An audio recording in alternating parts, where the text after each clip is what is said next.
We did it. We're finally live. We did it. Okay. It's been a lot. It was a chaotic session to get live, but we're finally here. We're going to talk about Spider-Man Brand New Day. Heavy spoiler talk incoming your way. Coy's over the moon about this movie. I'm over the moon about it. I've seen it twice now. You've seen it twice as well. Yeah, I like rushed to make sure it happened yesterday. Yeah, man. Yeah, it was a great time. It was a really, really great film. I mean, do you know where you'd rank it personally? Amongst the MCU, amongst the Spider-Man, amongst help me now. Amongst the Tom Hollands, I guess. We'll start there. It is my favorite Tom Holland Spider-Man. Okay. It is my favorite live-action Spider-Man. It is my third favorite Spider-Man film. It is in my top 10 MCU. There you go. Coy nailed it all down. It's what more do you need, guys? Yeah. So it's going to be completely spoiler talk going forward. So you got like 5 seconds to click off the video. And if you're watching this on the playback, you could, of course, hop around. There should be video chapters if this is the playback by then. If you're here, please leave a like. That would mean a lot. If you want to go the extra mile, have your question read on air, guaranteed. You can contribute to our super chats and Streamlabs. This is going to be a little bit different than we normally do. We'll let you guys interrupt the stream a little bit more. Normally, it's like we're going to talk for like an hour and then we just open up the chat. But I've noticed, I think we both have, that often leads to us just repeating ourselves in what we've said in the past hour. That question was what we said 27 minutes ago. So we might as well actually just dive in and have a really good time with this. But yeah, we're going to have to talk about Sadie Sink as Jean Grey, Punisher, what that post-credit scene means for the future of Spider-Man. I think it has 3 potentialities. Okay. You want to start there? Yeah, we got some super chats and Streamlabs already. Let's talk about the post credits. Why not? No, okay. Okay, so because you and I have not had this conversation yet. About the post credits, or just generally we've like briefed each other. Like I liked it, and like we had like a 5-minute talk. We haven't actually like done the movie. So it's on the Spider Tracker, the one which is a real app. But it is SpideyTracker.com. You can go to SpideyTracker.com, and the song it plays is the 1967 Spider-Man theme song. Oh, I didn't know that. I've been jamming out. Oh, no way. Okay. Well, Ned created Samsung. Ned created this app that is able to track Spider-Man, and then at the end of it, I thought it was saying he's going to space or something like that, potentially hinting at his appearance in Doomsday or Secret Wars. But then someone in the crowd shouted, "Miles!" And I was like, oh? I didn't quite understand, and I had to. I actually didn't get to watch the post-credit scene a second time. I had to like jet immediately after it was done. So I didn't get clarity on what happened. So what are your theories? So my 3 ideas are, the tamest of which is the tracker isn't able to tell when Spider-Man like goes away, and that's Tom Holland confirming Battleworld, confirming his Secret Wars. That's the smallest potentiality, right? Because it's a spider tracker. It says here. It seems to me a second does pop up, but I could see them being like, it's confirming him in Battleworld. That's the least likely tame one. The most likely is to me, like, it's not a stretch, but it's also like a little bit more like, whoa, is that it's confirming a second Spider-Man and that Tobey or Andrew will be in Battleworld / Secret Wars, because it's a second Spider-Man appearing while he's still in New York. It's a second, and it's in space. So it's confirming a second Spider-Man. So to me, that is a Tobey or an Andrew. The third potentiality is... What the fuck did Ned invent to be able to do such a device?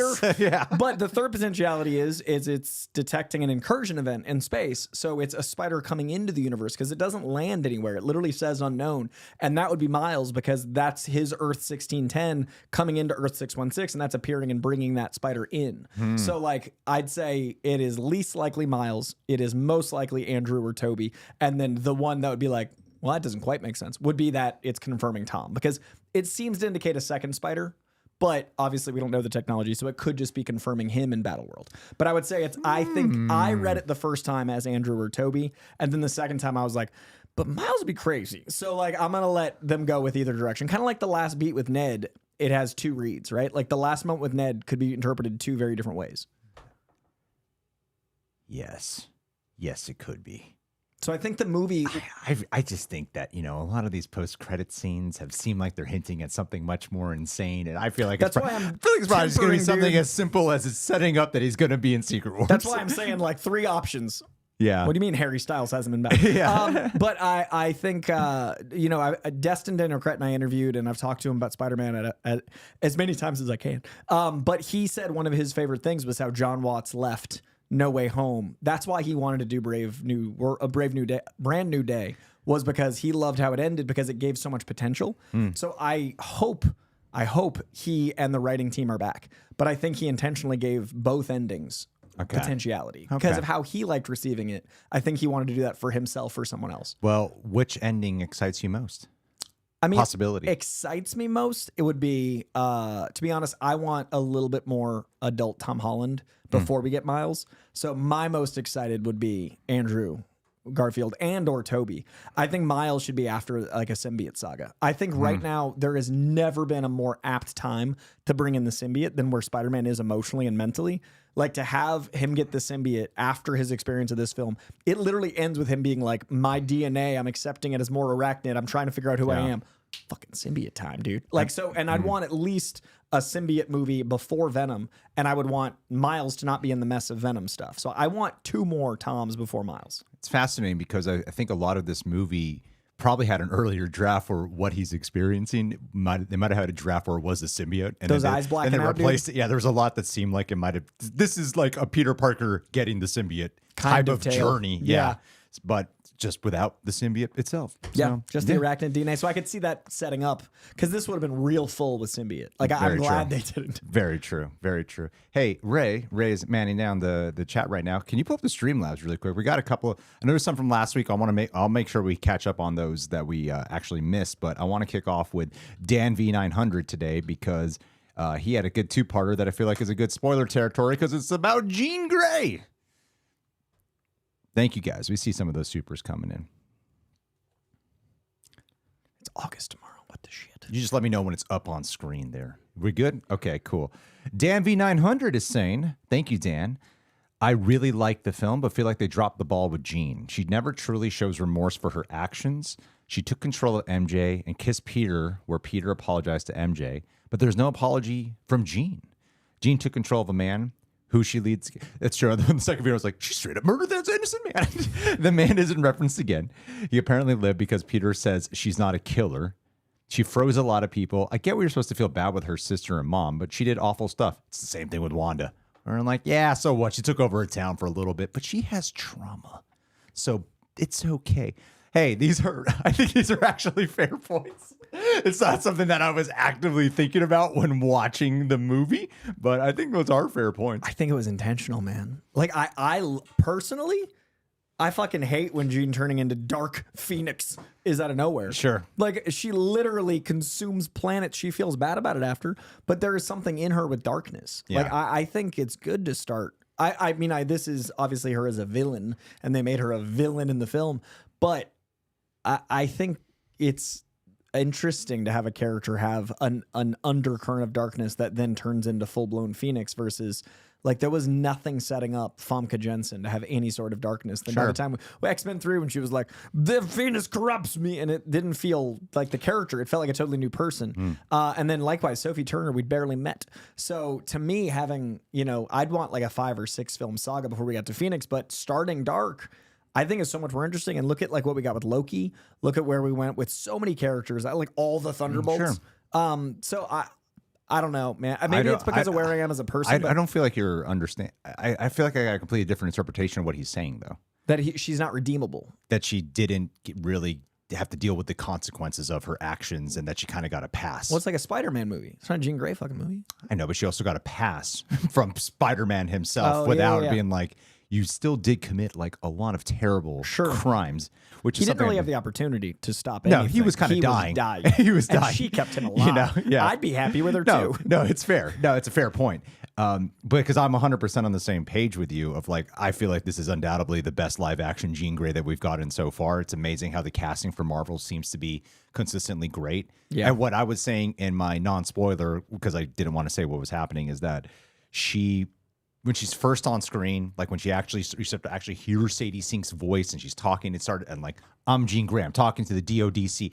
And anytime she's like talking to Peter Parker and she's saying, I told you what would happen to your girl. There were like lines that she was given that sounded kind of cliche. Yeah, and by the first numbers, time we meet her, I'm like, I was like super aware of an actor acting, and it's like the dialogue. I was like, okay, I don't know if I'm going to love this version of Jean Grey.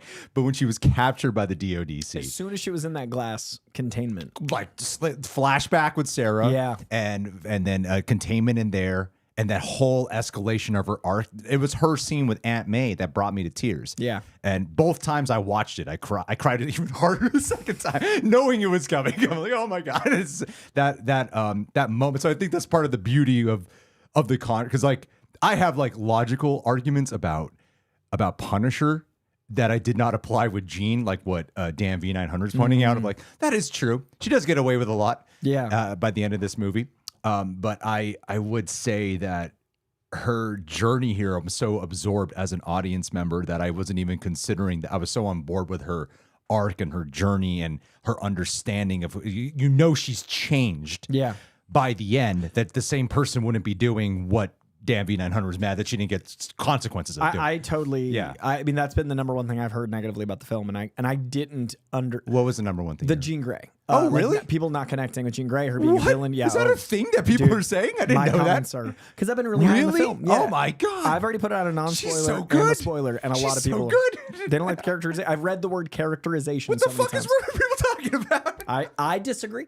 But that's also made me like, I don't even understand where they're coming from because I see the intent. Yeah. So I think I just don't agree with those people in how they're perceiving the character, because I think it was very effective. Yeah. I also think introducing a world that hates and fears mutants, you need someone that is against the wall, that doesn't trust in humanity. Right. And then she tries, and then she's going to be maybe someone defending. I think my two biggest things when people have a problem with the Jean Grey characterization are, one, Punisher shoots people in the face, and two, Spider-Man invents the inhibitor collar that enslaves mutants. Yeah. And like, that's going to be a consequence. Yeah. Jean's going to have to deal with the consequences of her actions, but that should happen in a Jean Grey movie or an X-Men movie. Spider-Man's going to have to deal with the consequences of his actions, and I'm curious to see his effect on like how mutants treat him. But that's to come. What I liked most about this movie, and my whole non-spoiler review, was I think this did what Civil War did well, even better. And I think that Civil War, as we're doing our rewatch, currently my number one. I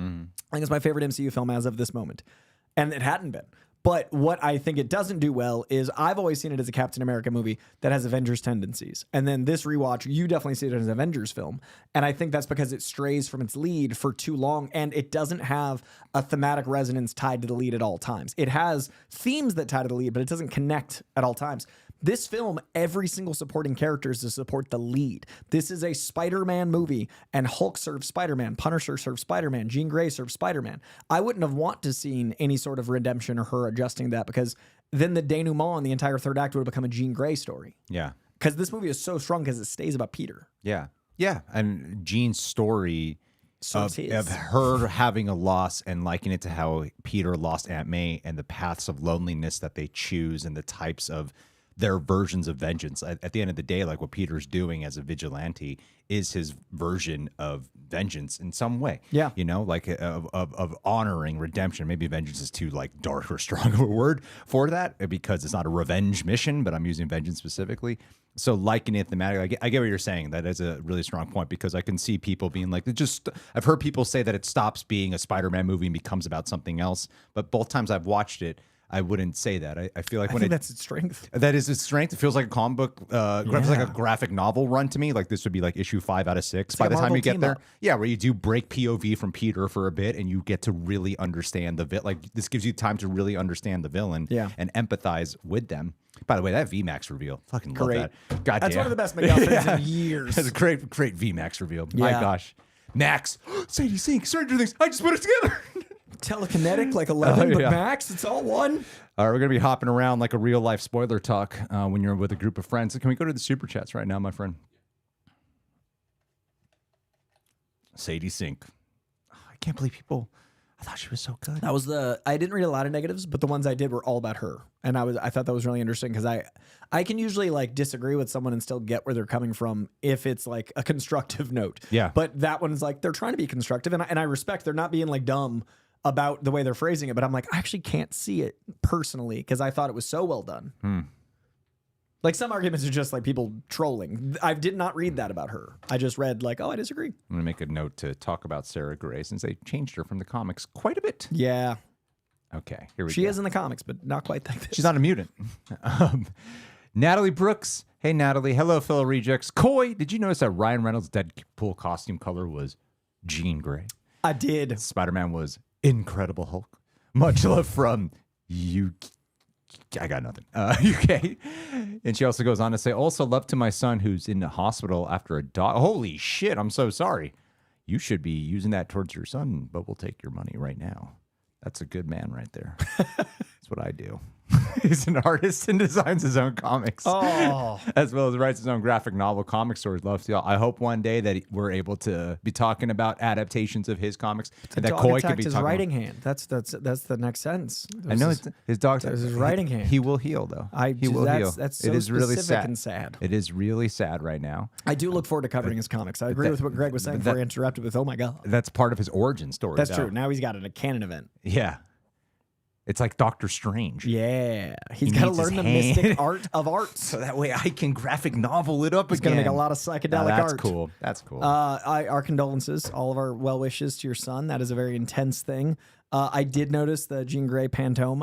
It literally is the Pantone color called Jean Grey. So not only is he wearing gray Jean, it is Jean Grey. Who's the guy who'll take this opportunity? Who's the guy who spoiled the Jean Grey on the red carpet? Some twat who had a song come out today, the day after. He literally was using Ray, his can you look promotional up who this guy was? He had a music video drop like 12 hours later. He's an artist He's or something, some right? Music thing. I thought he was a TikToker being interviewed. I had no idea who this guy dude, is. I have never heard his name until this. And I was like, bro, is that a promotional gimmick because your name's getting searched? That's cold. Yeah, I thought it was just some guy who heard a theory online No, and he was said it saying with his full it. chest. And I'm like, That's his favorite oh, character. this guy was involved in some capacity with Steve Yeah, he Lacy. didn't accidentally. He said it. Like he must have gotten the actual That's information. crazy. It's crazy how both of these movies, like down to the wire, people have done such a good job on not spoiling, and then something happens. This is the Tobey's dick of Brand New Day. But there was still like, it could be fake. Could be a fake photo. It could be fake. Yeah. And then this was on the red This carpet. was on the red carpet. Like, yes, we all knew that she was more than likely Jean Grey. They made it to the finish line. Like, but even Sadie Sink never conceded. Like, part of the fun was the moment when it popped on, because they did it like a reveal. In the movie, it was like, bah! Yeah. That sucks. They tell you early on, and it is just confirming what everyone pretty much would. But it's still exciting. And they knew. This was one of the times where I felt like they knew people would figure this out way before the movie 100%. came out. Like, there was no way they could really dodge this. But it was fun to not 100% know. Yeah, it's pretty fucked up what happened to happen on the actual live stream on their live stream, on their personal live stream. That is so fucking funny. Yeah, that's crazy. Oh, but man. I didn't hear it because I was in the movie at that point. But like, man, that's awful. Yeah, because when I was at whatever. All right, we'll move on. What's the next one here? Oh my god. Sup, Reject Gang. I unfortunately won't be watching the movie till Sunday. Leaving a super chat to support, and we'll catch up with a live stream via. It's A-okay, man. Very kind. Thank you so much for being here. Thank you so much. We're seeing you in the future. Ethan T. Hi, gents. Thank you for being light in these days. Hey, it's a great day when Greg gets to be positive about the MCU. That's what I like to say. Okay. Keish Martin. Moment of silence. Thank you so much for Kesh and Martin. Thank you for that. Real influences with Hayden. I loved it. My favorite next to Tobey's second film. This is Spider-Man film I've wanted my whole life. Can't wait to hear y'all's thoughts. Well, this is the one where people are comparing it most to Tobey Maguire's Spider-Man 2, which I know is not your favorite. It seems like in cinema talk, yeah, it's the people's favorite. it's generally the one that people have to surpass. Yeah. I know there's probably a lot of people right now thinking or typing away that, no, that's not mine. The generality, averaging Spider-Man 2 with Tobey Maguire tends to be like the peak standard that people just can't seem to surpass. And this movie seems to have the most in common with, like, what we were saying is that when the camera wasn't rolling, is that there's No Way Home is interesting because that's the one where they bring all three Spider-Men together. But this one feels like a combination of the tones and stories. Yeah, embodying a lot of Spider-Man 2 and a lot of the darkness of Amazing Spider-Man 2, but a lot of Amazing Spider-Man 1 as well. Yeah. Like, it seems like they're actually taking it all, whilst all still being the Tom Holland version of it. So I think the culmination effect is cool. I'm just wondering if people are... It's the inverse, though, where in Spider-Man 2, he's learning like how to become... He's giving up Spider-Man in order to be Peter Parker. And this one is giving up Peter Parker to give up Spider. So I like that there's an inverse to it. And of course, he's getting the organic webbing this time around. And how in that movie he's losing the organic webbing in Spider-Man 2 because he's trying to be he's giving up Spider-Man, and this one because he's gaining it. He's gaining. So I like that it's also an inversion too, because like her origin is she's in the mind of her best friend as she dies. Right. And I thought it was cool that she was in the mind of her new friend as he lives. Like there's a lot of cool inversions to canon. Yeah. It's so cool that Aunt May was still able to be super effective in this movie. Just Uncle Ben and so hard. Just the memory of her right there. Like her words being that omnipresent. Like and them playing it for Peter and then hearing those same words register for someone else was really beautiful. I thought they would actually mention Uncle Ben this time. You know, I wonder if there's like a legal or if there's like now we're too far in. Yeah. Because like I have been wondering, I thought it'd be fun to at least cast him. Yeah. Like to know who his Uncle Ben is. But I think Marissa Tomei loves the character so much, she wants to keep finding ways to come back. And they're like, well, we got to make her Uncle Ben effectively. Because Uncle Ben was also kind of represented in Tobey and Andrew in No Way Home. Like that whole speech. Yeah. But it's like, where is the Uncle Ben? Well, that was a part of why I feel like this also felt so much like Amazing Spider-Man, because Andrew Garfield is mourning so much the loss of his parents. Yeah, and here he's mourning May, and the quips and stuff is very Andrew Garfield. Yeah. It's why it's my favorite one, because it is the things I like out of the Sam Raimi films without some of my pitfalls. It is the things I love about Andrew Garfield's portrayal, but like it's written like a movie, not like a studio put it together. True. So it's doing all the things, and it's got Spider-Man video game stuff. Like it did the ultimate thing. All right, let's move up here. Thank you, guys. Ron H is saying, you don't know me. I'm usually shilling for Harloff. Thought I'd say hello. First thing, Spider-Man Brand New Day is freaking awesome. Enough said. On another note, either of you watch Hollyweed? No, but that sounds like my type of show. So I was at I worked out at the gym, and then I left in this exact shirt. Sure. And I had a moment that I haven't had in years since before the pandemic. It was really special to me. I was leaving, and the guy at the front desk was like, "Love your shirt, bro." And I feel like I get that a lot with shirts I wear, but I think people just say that. Yeah. But he actually stopped. He's like, "Did you see the new movie yet?" Like the guy working at the gym. He's like, "Did you see the new movie yet?" And I'm like, "Oh yeah, I saw it twice." He's like, "I saw it twice too, dude." It's so. And we just started talking about Spider-Man for a bit, and I haven't had an interruption like that where, oh my God, we're talking about like an event movie right now out of excitement, all because you saw one image, and now it's making you think of the movie.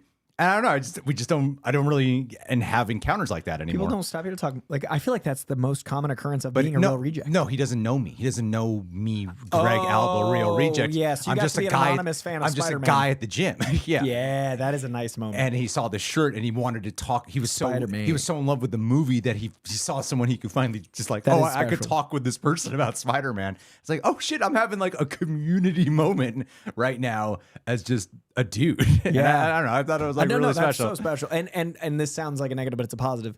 It's also like I usually get stopped to talk movies because people have seen my opinion already. Yeah. So it's nice when it's about like you're anonymous. Like it's kind of nice. Like I agree. Like it's not I'm talking to someone that talks about movies for a living. I'm talking about the IP that I love. Yeah. Like that is rare because like people don't usually offer their opinion so like excitedly unless they know that's what you do. I've noticed. Sure. Yeah. Like, cause there's just like this public thing of like, people don't like to interrupt or like, it does seem like the before times there was more open conversation. Like coffee shops used to feel a little bit more like open and communal. And now there's a little bit more of that like cubicle energy.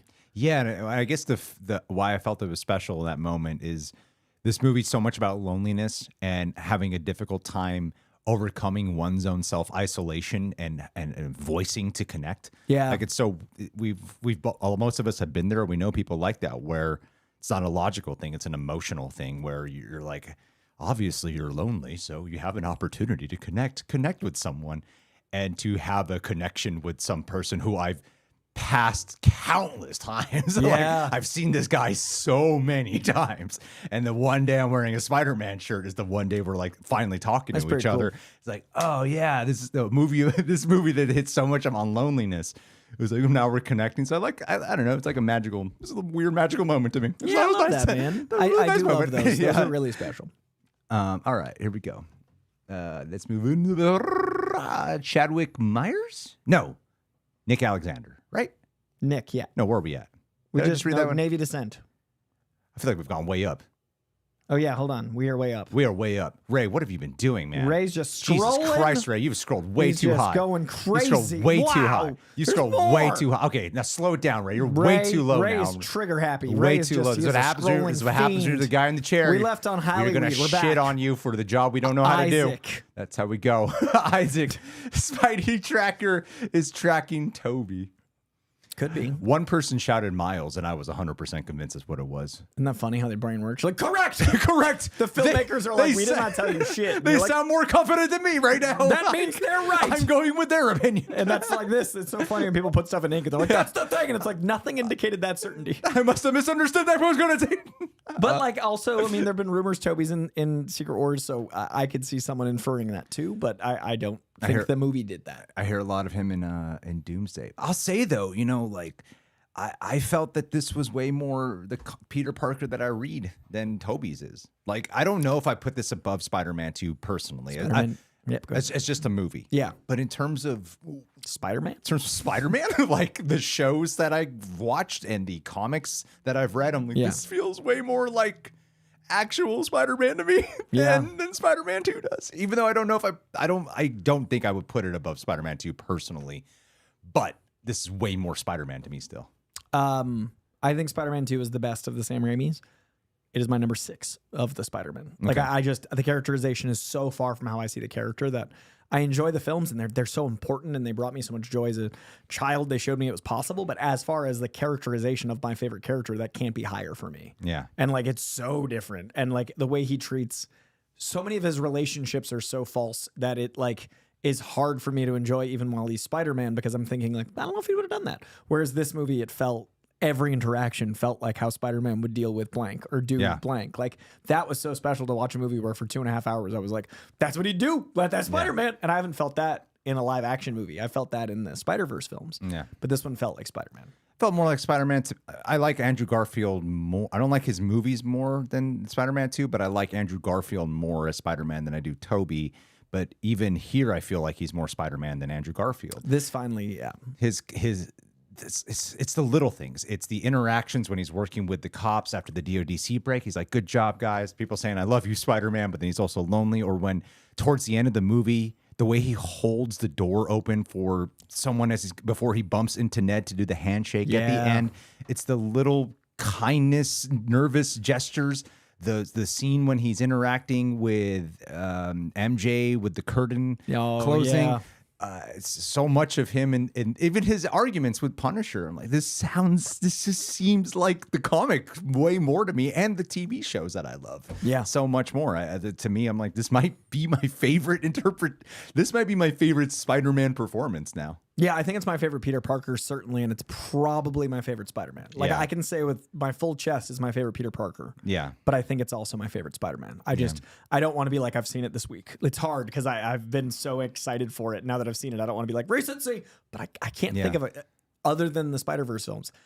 The second place is No Way Home, and in live action. And No Way Home is, I love Spider-Man because of the three of them.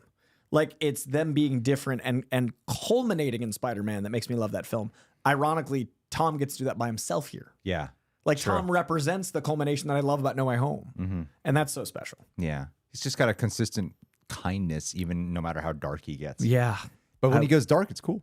And when it fits, and it's not dark as a default. Yeah. That's what drove me crazy about the Tobey movies, is like there's this undercurrent of darkness that like I don't detect from even the Steve Ditko, Stan Lee stuff. Like there's an edge to Peter Parker, but he's not dark. And I always felt like Tobey wanted to like hurt people.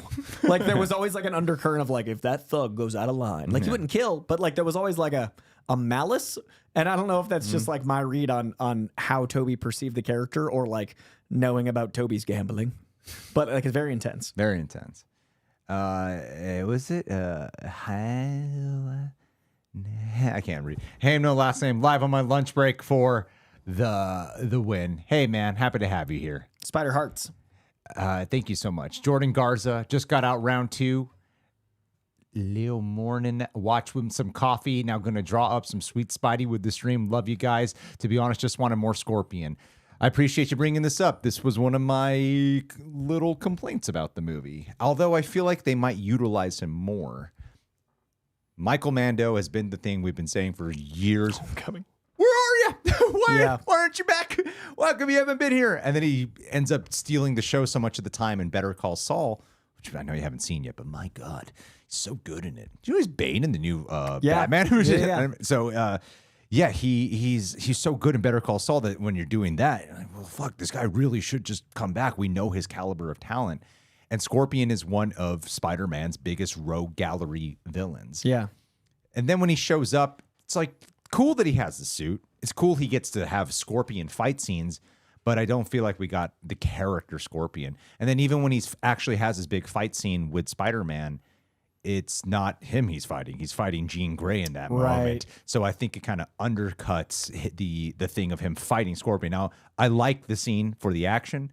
I like the visuals. I even think Michael Mann is doing a good job. I like the consequences that occur when he takes Scorpion, hits him on the police car. I love the acknowledgement of that because when he first did it, I'm like, holy shit, he's going to get in trouble for that. But I was like, this movie's not going to do anything about that. I'm like, oh my God, this whole scene's about the fact that he fucking did it. Like, what are you doing? Yeah. So I love that whole darkness and consequences that come from it. I love the effect of that, but I don't feel like we got, after years of wanting Scorpion to come back, I don't feel like we got it. Yeah. I'd like the idea of he's one of those rogues gallery villains that keeps popping up, but he's a little bit... It felt like they kind of lumped him into the montage of those other characters. Got the most screen time, but he was amongst that. He was amongst those like C-list villains. Speak. But he's one of the A-list villains. He's like a B. He's like a B plus. But it's funny because when you actually read your friendly neighborhood Spider-Man, like he's like a B plus. It's just funny when you. I made a bunch of what to read comic videos. Like I love doing that. Yeah. And every time I'd think of a Scorpion comic, I was like, you know, he doesn't show up in that much good stuff. Like, it's because he's like in the Sinister Six because of the animated series. But like even looking up like, what are the best Scorpion runs? I read through some of them and I was like, that was fine. And it was really funny because I've read all of these before and I was like, am I remembering loving Scorpion because he's been around for so long? Because he's in the animated series? Like, what is it about Scorpion? And then reading the comics, you're like, there's like 10 good Scorpion comics in 65 years. Yeah. Because he's been around since like issue 13 was 14 is the first Hulk. I think he's issue like 20. So he's been around since 1964 and he's had like 10 great comics. Yeah. But he's so consistent that I think people have a feeling without actually having a storyline they love. Yeah. And I think what they might do, because one of the best storylines with him is the Venom symbiote taking over Matt Gargan. And he teased that on his Instagram story. I think that's where we go. I think the Venom symbiote needs to be the next arc. And I think it can go on Scorpion first and then get on Spider-Man. Yeah. And that way we can build to Eddie Brock. But I do feel like we need something because we all love Scorpion so much and because we waited 10 years. It's just funny. I couldn't think of like, when I was watching the movie, I had the same thought. I'm like, I want Scorpion. And then I was like, what do I want him to do? He doesn't do much. Yeah. Like this guy's trapped in a suit because of Jonah. Jonah's not in the film. Like what can you tell? So I would like him to get a storyline that makes him feel as iconic as we associate him with being. True. I don't want like a James Gunn interpretation of Scorpion. I'm just going to bring up the name of James Gunn because I think James Gunn's good at taking like a C or D list villain a lot of times. You admit it. Or protagonists in like Guardians of the Galaxy or something, or the Suicide Squad. Those are great examples of a lot of characters people don't really know. Yeah. And if we were going to put Scorpion in that level of, grade rating. Yeah. I just know there's the possibility to make this character way more than what we got in this movie. I think he's an incredible B-list character, and they gave him C-list treatment. I will concede that. But if they put him in a montage and they gave him the most lines, but still. Yeah. And Tombstone's like... With Tombstone, whoa, that was a revealed casting. Yeah. That was like in the trades. Yeah, that was like a thing they put out there. And montage. He's just he's a comic cover. They gave him the Sal Buscema cover. Yeah, I love the cover they picked, but I definitely was aware I wanted more. And it's crazy coming off the heels of your friendly neighborhood Spider-Man, which does both Tombstone and Scorpion so as the main villain, the main people you're depicting. But that might be why. Like if we just, I know a lot of people didn't watch that show compared to the movies. Movies making $1 billion. That is a smaller. But it's great if you haven't watched it. It's great. So it's good. Amazing. I cannot wait for season 2. But I do think there is something to be said about like if the main character was just done, they're not going to want to make the main character something again. Yeah, that's true. So like that might have been because the conversations I had with Destin, please check out my interview. I'm very proud of it. His most interesting detail about the villains in particular was he was telling me how often in writing the story they'd change out villains because it needed to suit the narrative more than they needed to make the villain the narrative. Okay. And then watching the film, they did the same with the heroes. I just happened to ask about the villains. Like Hulk serves a certain purpose that is specific to Hulk. It doesn't undermine Hulk, but it's Spider-Man's story. Punisher, likewise, was the best buddy cop because of what he represents. If you look at the villains, I love that they didn't have to change too many of them out, but it sets up his story. And that makes me really intrigued by when Destin does a villain movie. Yeah. Because we didn't have a big bad villain. We had the reveal of a hero that was doing villainous things. True. So when he gets his hands on a villain and that has the ramifications, that's why I'm thinking Venom. That's why I'm thinking, because the way he thinks, I think he's doing a big bad arc. Yeah. Well, that's the cool thing about this. I feel like it ends in a way where I feel like this story is complete of the story they wanted to tell. Doesn't feel like we need the sequel. Yeah. But then you think about it like, oh, there are things that they did leave a thread on. I smell trilogy. Yeah. This feels like a trilogy. Brand a new complete trilogy. one. Yes. Can we hop back over to the Streamlabs really quick? Just some segueing here. By the way, it is 1:12 right now. At 1:30 p.m., we are going to disable super chats from being able to come in. Thank you guys so much who've already been contributing. We just want to make sure we're on track today. Boss Greg mode activated. Yeah, you might want to refresh it just to be safe. Thanks, buddy. Thanks, Ray. Ray. Okay. It's getting that John tone. Okay, so where are we at? We have Steven? Perfect. I remembered this question because Coy was talking about Destin. Steven, what are your thoughts on Destin Daniel Cretton directing the live action Naruto movie? I did catch those Naruto posters in Jacob Batalon's room. I did too. I love that. Did you catch the Wilson Fisk poster at the dumpster? I didn't. I looked for it the second time. Did you? Yeah, it was when he's it's when he feels like he's got the inhibitor down. Oh, when he gets before he accidentally lets the explosive. round 3. I'm gonna see it. I looked round 2. It's on the dumpster. It's a Fisk mayor, and it is real. It's kind of abstraction. I think because they were fighting. We're like legally we can't fully do this, but it's like it's definitely sick. the Fisk mayor. And they got the lady from fucking Daredevil Born Again, giving the key to the city. Love how much we read into that shit in the trailers, dude. The just hand like we read into the hand photo, the hand image. We're like, oh damn, the Daredevil think they got someone out of the hand. It's just the opening montage, which I love. I want more marketing to be like that. Yeah. The marketing did show too much, but at least it showed it so out of context we read it wrong. Yeah, true. I mean, let's see here. With Spider-Man, shame we're not getting Wonder Man season 2. Love from the UK. Absolutely. I feel like he'd do a great job with Naruto.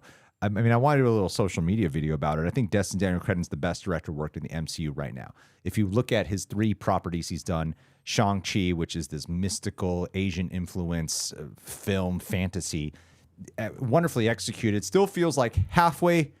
I think I say like 70 to 80% filmmaker's vision, 20% a Marvel project and having to obey. Then they let him do what he wanted with Wonder Man, which is like genius.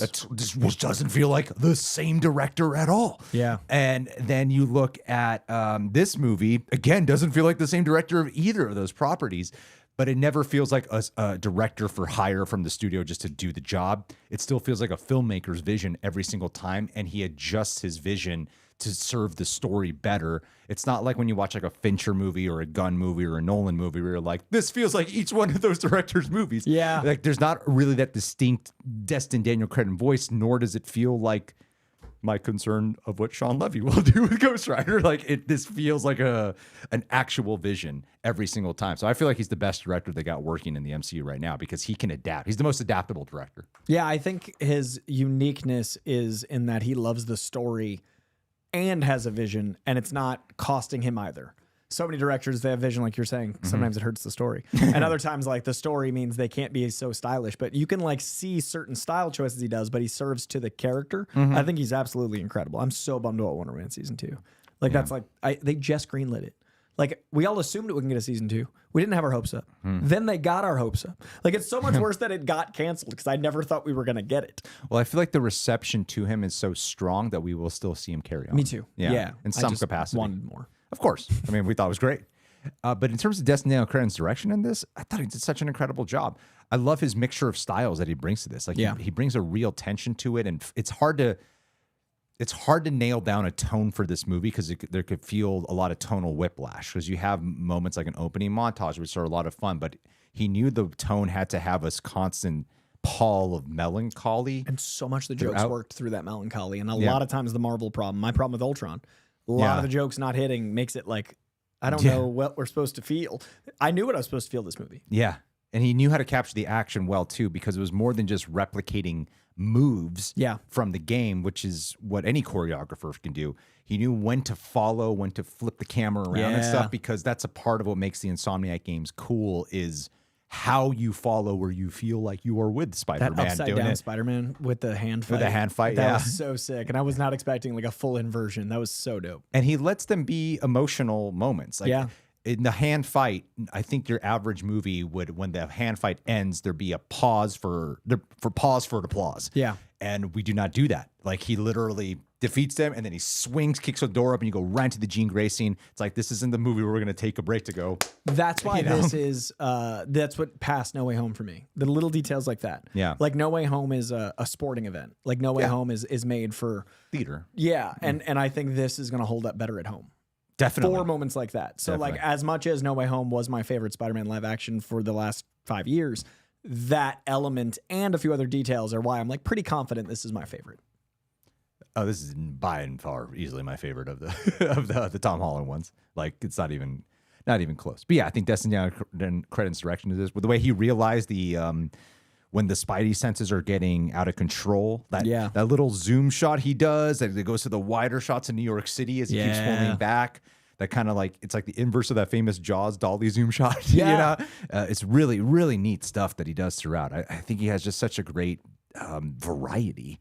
And he knows when to go like when Peter Parker going to the party, this is when we go handheld. He knew which action scenes to go handheld on. I think he just did such an excellent job of directing this movie, man. It's a great grip on pacing and tone. It's a long movie and it doesn't feel it.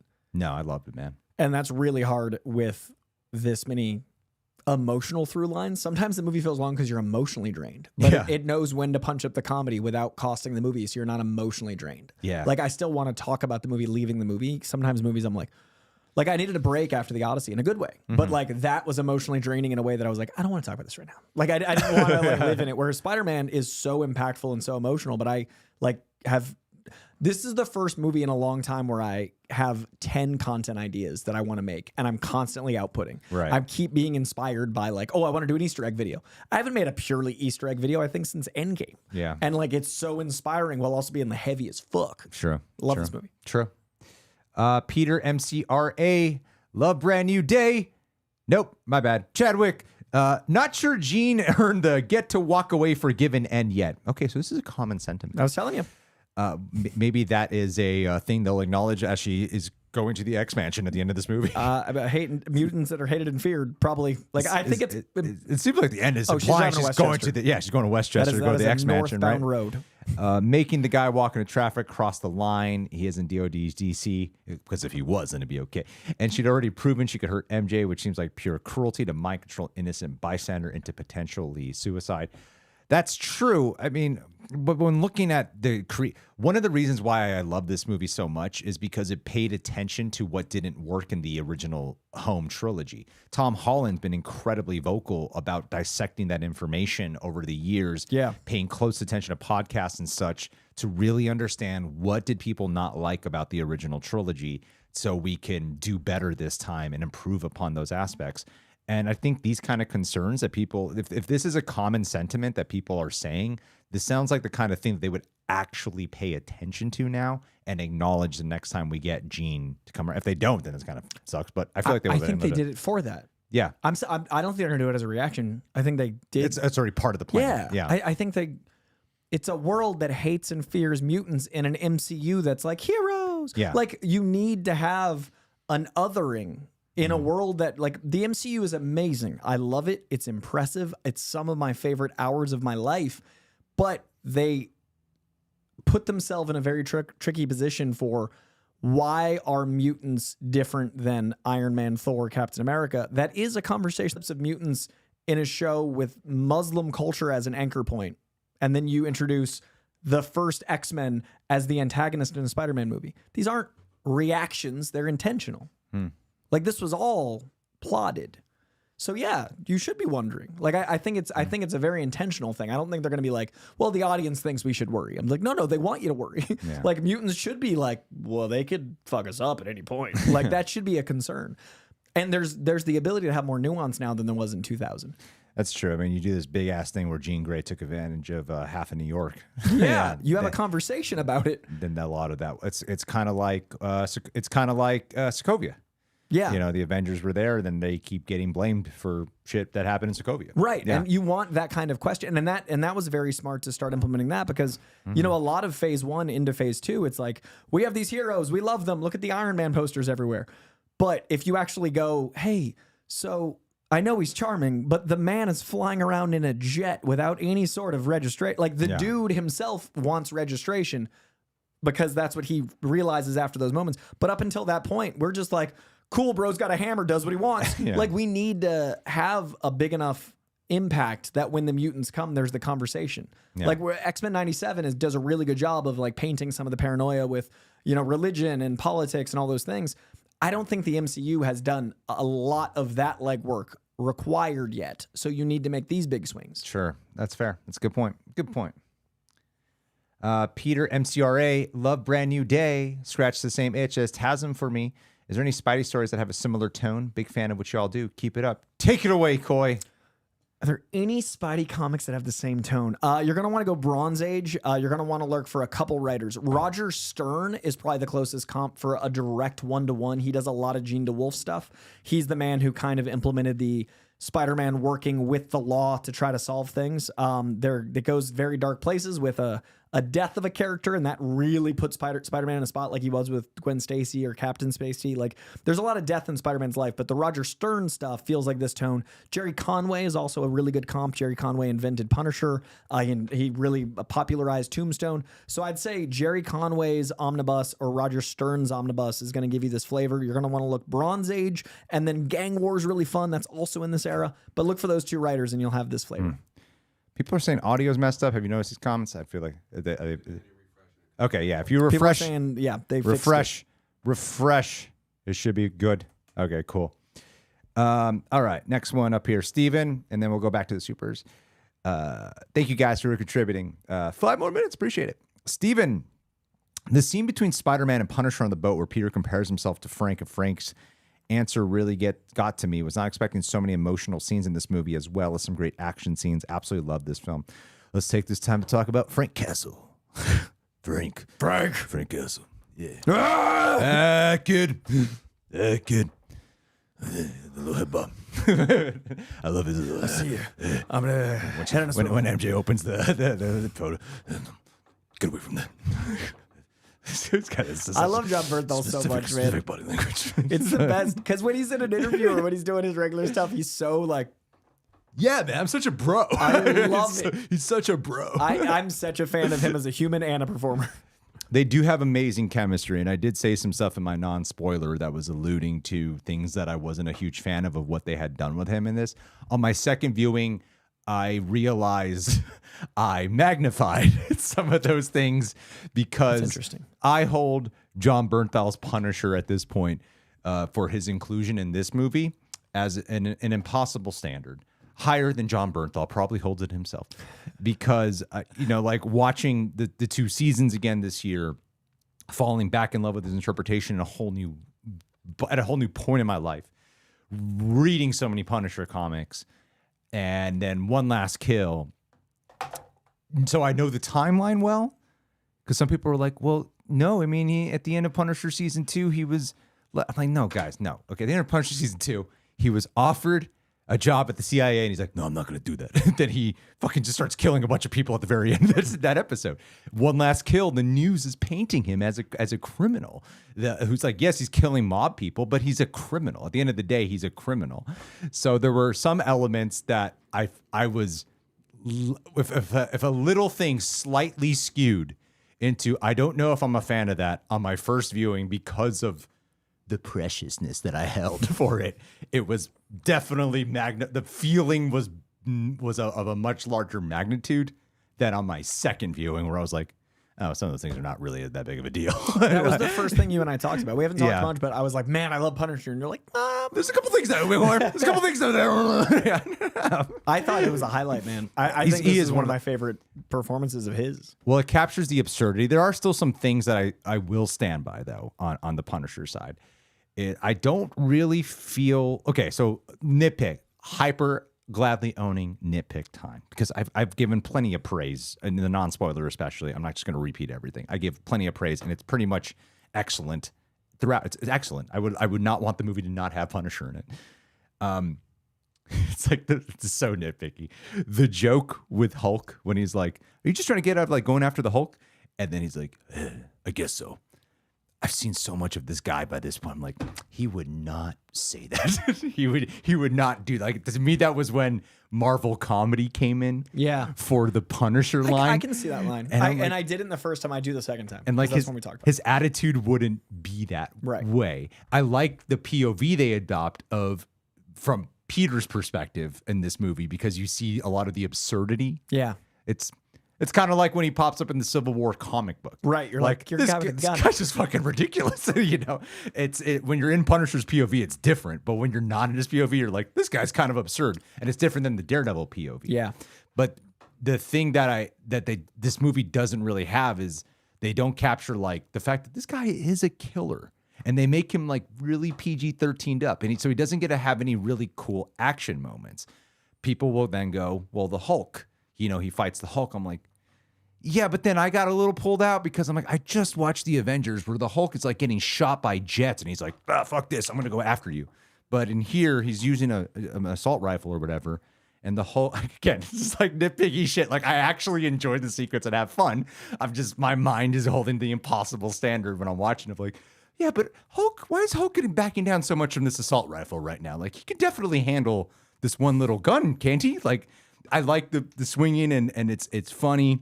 And the first viewing, I thought they took the piss out of him a little too much when Jean Grey embodied him. The first viewing, the second time, I'm like, oh no, this is actually pretty funny. That was the one thing we talked about. Yeah. I was like specifically thought the first two jokes were like fine, but didn't quite land, and it was that thing where like the third joke was worth the buildup. Yeah. With the Sadie Sink thing. Yeah. I remember thinking like, oh, that's cute, but like but knowing it wanted to be funnier than it was for me. Yeah. And then by the third joke, like, that was so funny. Yeah. And then on the second viewing, I liked the whole build. Like, I personally, I see Punisher as absurdism when he's not in his own title. Like, it feels intentionally like, guy, you got a gun, I'm a god of thunder. Like, I like when that's the comp. And so one of the elements I thought this captured well was it's an MCU film based around Spider-Man, so it's Spider-Man stakes. And they literally say, out of your pay grade. And to me, that felt like it was them being like, we wanted to make sure Punisher was here because of the importance to Spider-Man's relationship, but he should never fight the Hulk. Like, I liked that it knew how that would last 3 seconds. Whereas so many comic movies, Batman should never fight Superman. Doesn't make sense. Like, that, when I see like a fight try to rationalize, it doesn't work for me. I get the mech suit. I get all the things they do. So you don't like the Frank Miller comic? I think it is a commentary, but when it's translated to film, you lose a lot of the nuance of the difference between mediums. Okay. The Frank Miller comic is an experience of imagination and a build up for a long time. And you've got like the stakes are at a different place and all these things. When you're doing it and it's just the fight and about like the physical ramifications don't line up in the same way as imagination. Sure. There's some comic storylines I never want to see adapted because I love the freedom of, well, that wouldn't really make sense, but it's an escapism. When you make it into a movie, there's actors in suits. You're looking at the eyes of a human being, so it really changes the suspension of disbelief. Sure. And I just don't. One of the things, and I know this isn't a popular thing to say, one of the things I do like about Flash is they have that fight with Batman fighting a Kryptonian, and it's like a gnat. Yeah. Like, that's a Kryptonian and Batman, even if he's, not in the mech suit and all those things, it's a power scaling thing. Mm-hmm. So I like that Punisher in a Hulk fight, you need to have some levity to make it even like a 3-second thing. I like I need to clarify the other side, like why I thought I'm not bullshitting. Like, I actually like the scene. I'm 98% there, that 2% where I'm going, it's kind of making me think a little something else only because of how I view specifically the Bernthal castle, like especially when going after Jean Grey. I feel like this version of Frank, specifically the Bernthal version, would see that this is a young girl and probably have an issue with like, we can't just kill a young girl. He's someone who's a character who'd be sensitive to the fact that I think that's why they showed him walking through New York. I think that's why they had him absorb the scale of it, because then he felt like he had no choice. Yeah. Well, which I thought storytelling worked. when they first go after the DODC, and then he's let off by the cops at the DODC. When I'm like, he's a criminal. And when he's let into the hospital for all those days, I'm like, no, he'd be arrested. That was so. Greg, in this movie, I was a distracted. man turns into more of a spider. I know, but still, sometimes there's got to be a little bit of rules. And I get it. That's what I was just saying about Superman and Batman. I totally understand. And I know a lot of people impossible standard for Punisher. I know. And a lot of people can suspend disbelief on certain things that I can't, and vice versa. That's imagination. Yeah. So I get it. Like, that's your thing with this character. Whilst also loving the dialogue and interaction he has with Peter in that hospital scene is one of the highlights. Same. It's an amazing scene. Almost literally every moment of the movie still feels like Frank Castle to me. Yeah. So yeah, I like the consequence of the guilt repercussion of when he shoots Peter instead. Yeah. You know, I like that moment. And on the second viewing, I did like him just fucking with the mask going like a fucking ape. You know what I gathered the second time that I didn't catch the first time? What? Was that would be the first time that Frank has received any sort of positive emotion from a group ever. Like, Frank has never received adoration. Yeah. And so behind a mask, and he hates masks. Yeah. He hates people that hide, cowards. Behind a mask, he gets to have adoration for the first time. That's a good point. Well, I just love the whole ending scene too. Yeah, when Peter's walking through the crowd, how and Spider-Man, and he gets to experience the that love kid. for Spider-Man through as just a normal civilian. Yeah. Like, really get to be on the ground. That's such a beautiful scene. So that scene made me so excited to have kids.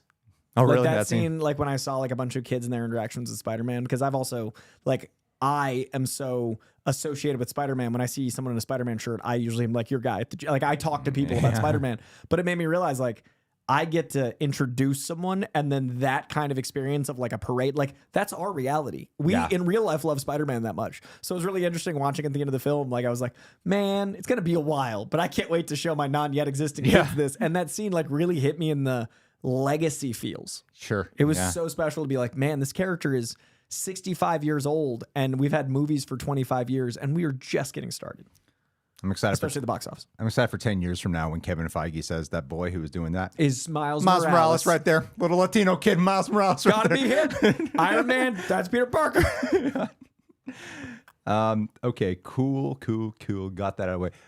Again, I did love Jon Bernthal in this, and I loved him even more the second time. So I did love it. You know, I just got impossible standards when it comes to him. Come on the show, John. Defend your honor. I got impossible standards. All I'm saying. I'm saying they're impossible. We should disable the super chats. Thank you to everyone who contributed. We're going to answer confidently and efficiently, and we're going to keep it going. If you want to cheat your way in, there's Streamlabs. Shouldn't have said that. Craig, we're never getting out of here. Sweet. All right, here we go. Big round time. Oh, Greg said we got the this. thing. All right, let's do it. I got to make sure we bring up Yelena. That is something I did not like. Why? Or do you want to wait? Let's see if it comes up. Okay. Because we're still scrolling. Damn, we are scrolling. No, we're almost there. Oh, no, we're at there. We're there? Okay. Nefarious. I think Jordan Garza's up. Jordan Garza. No, you're right. No, we did Jordan Garza. That's where he started ranting about Scorpion. Yeah, got it. Nefarious. Love this movie. Forever Spidey fan. Longtime reject. Aw, thanks to both of you for being good role models in the community and great people in general. Thanks, man. I just didn't like how woke this movie was. Yeah, you know, there were women doing things that required, like, man things. I felt like having the DODC was really a commentary on ICE. Yeah. And I didn't like that they pushed that shit down my throat this whole movie. I thought it was like Spider-Man is fighting ICE, so we should be on ICE's side.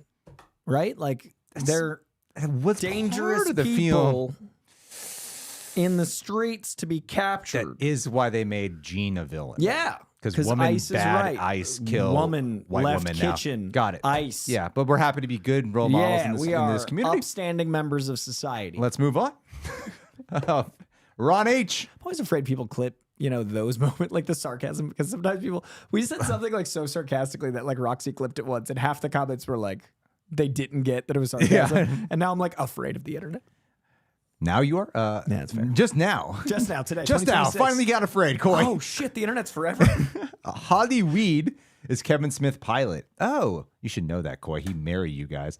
About 30 minutes, free on YouTube. Christian Harloff refuses to watch this.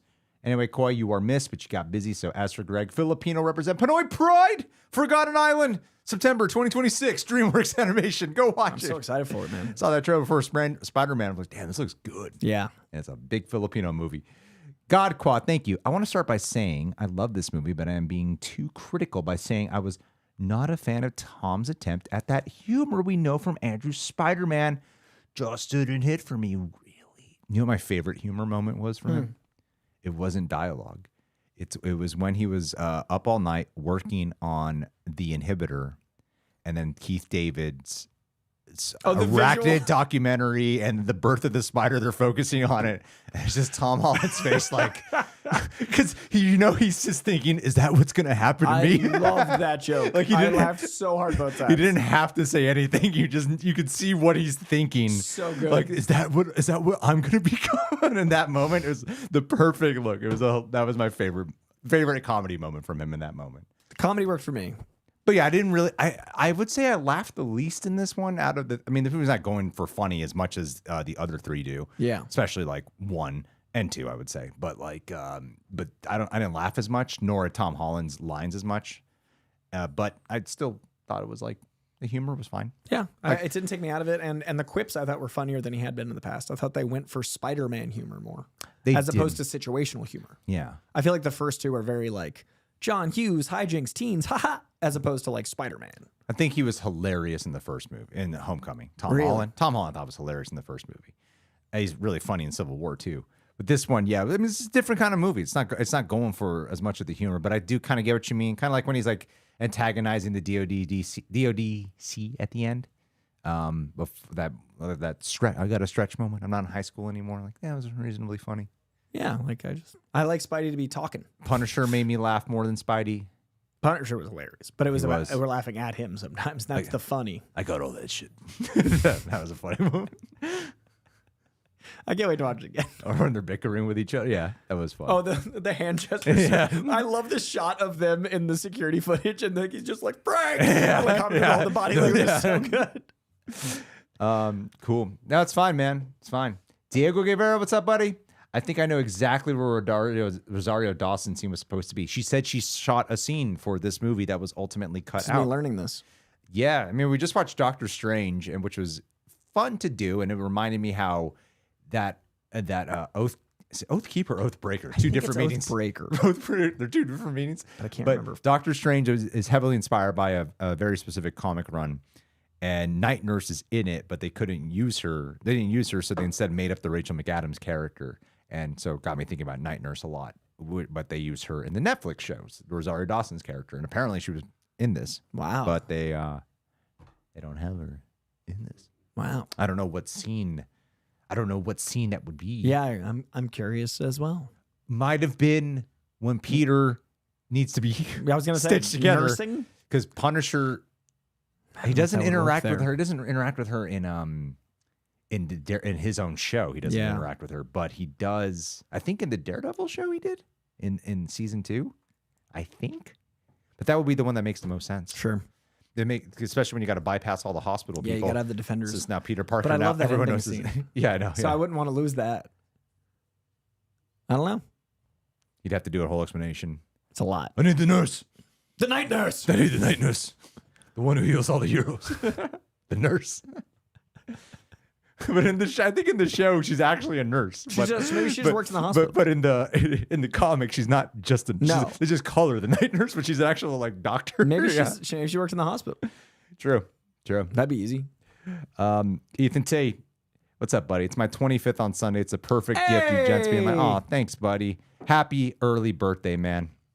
What day is Sunday? The 2nd? Yes. August 2nd, 2027. We should watch Better Man. Because I don't have time this Sunday, but maybe next year. We should. We have to. Ethan T. We have to. That'll be our gift to you one day. I promise. One day it'll come. One day. Ron H. Love the simplicity of the after credit scene for Spider-Man Brand New Day. Let's go Secret Wars. Do you think we get a Beyonder?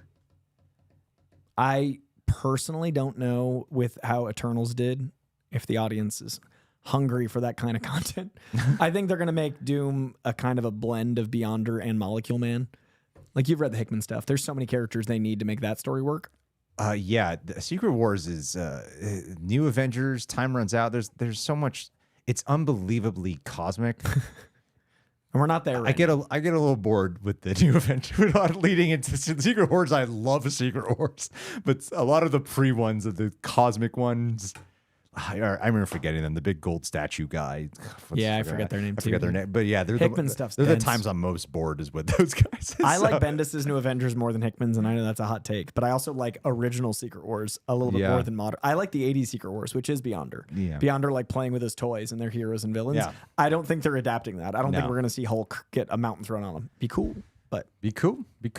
Oh, we got to talk about that. All right, sorry, what does it say? Roads of Teal. Finally, Spidey keeping his mask on, especially at a spa. Oh, now's our time.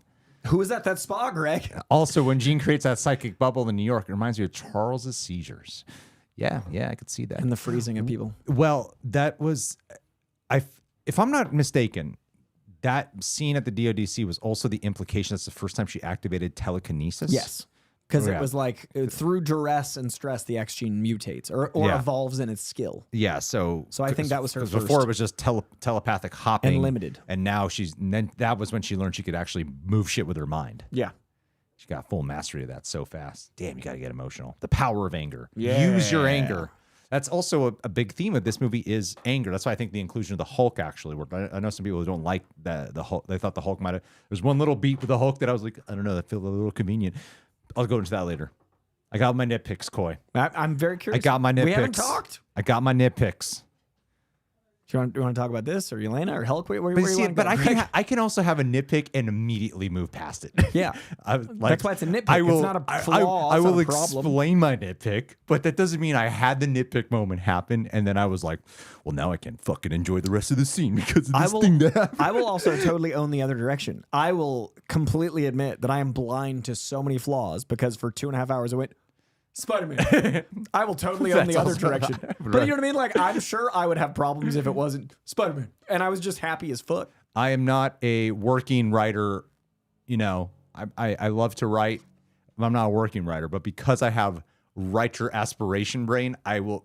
Part of when I write, I'm like, oh, this logically doesn't make sense. So that's where my nitpick comes in, is where I'm like, but wait a minute, that feels awfully convenient right there. That's why I'll notice these things. Even though I'm not a professional working writer. But you're writing. The way my brain works. When your brain is there, that makes sense. You don't have to get paid to have your brain work. Yeah, I know. Anyway. That'd be a nice perk. So the spa.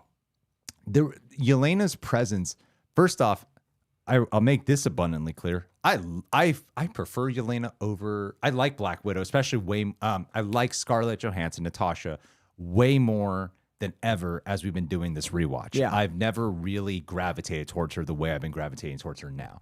Even with that feeling, I will still say I prefer Yelena over Natasha. I like watching Yelena's journey. And I know she gets kind of crapped on a lot on the internet too for her kind of humor and such. But Black Widow, she's the highlight. I fucking love her in New Avengers. I liked her appearance in Hawkeye. I love her. In this movie, I actually found her inclusion to be not. I feel like they could have written a different movie where they didn't have her. Her humor just didn't work for me. And there's the one time where I'm like, I'm not really feeling the humor for her, and especially in that spa scene, there was something just off. I like seeing Tom Holland's body. Like, man, that guy's fucking jacked, dude. The mask bit was. I like the feet coming up in the water. That visual funny joke moment. So good for me. But she, I don't know. It felt like a scene that, especially with the way how it plays out, it felt like something bigger for MCU stuff instead of something that needed to be in this specific movie. Like, okay, I like the joke, I kind of like the joke. I'm not a big fan of it. The small potatoes, big potatoes. Like, I feel like they're trying to just establish something big and make it clear this is street level and where we're at in the timeline and stuff. But there was something about her inclusion in this that I just felt like I think you could have gotten to the same DODC conclusion. It was just answer them going, I could just go to the DODC. It's like the main thing he needed was to hear the word VMAX to set that up. That was the main part he needed. I think the computer scene was more important than the spa scene. The computer. Oh, When they zoom. when Ned is. Yeah. Yeah. All that absolutely. I think we needed her there. I also think the last beat where we get a conclusion on Tremel Tillman's Bill Metzger. There's a line about how she's helping, and I think that was important. I think we needed someone that was like a high up behind the scenes. Because my first watch, I thought VMAX was the only point of that scene, but then on second watch, I realized you needed someone in a position of power, and you needed some connection to like the powers that be, and that couldn't be Punisher or Hulk because they're outsiders. So you needed an insider. I would have liked it if it felt kind of like the Insomniac games to me. The way it played out like a cutscene to me in the Insomniac games, like I need to go get help. I'm going to go venture off to this level and interact with this character. So there were parts of that on that level that I enjoyed. And I personally loved the Zoom scene. Like I was iffy on the spa scene. I was like, it's fine. I think it goes on a little too long. It's a little long. Yeah. But the Zoom scene I thought was so funny. The interaction with MJ and Ned was great. Like that made up for me feeling kind of neutral on the spa scene. I felt like I was supposed to laugh more at the spa scene than I did, but then I got the information and the fun of it later. Yeah. I still want to sound like I'm a Yelena hater here because I really love her. I hope the preface is factored in everything I've said. We've already made it clear that women belong in the kitchen. So that's true. As long as people know that up front, you that can talk. or naked in the pool. You know? I mean, either one. You got both. But there's a part of me that does. I get what you're saying. I agree. Like, yes, I see how they justified her being there.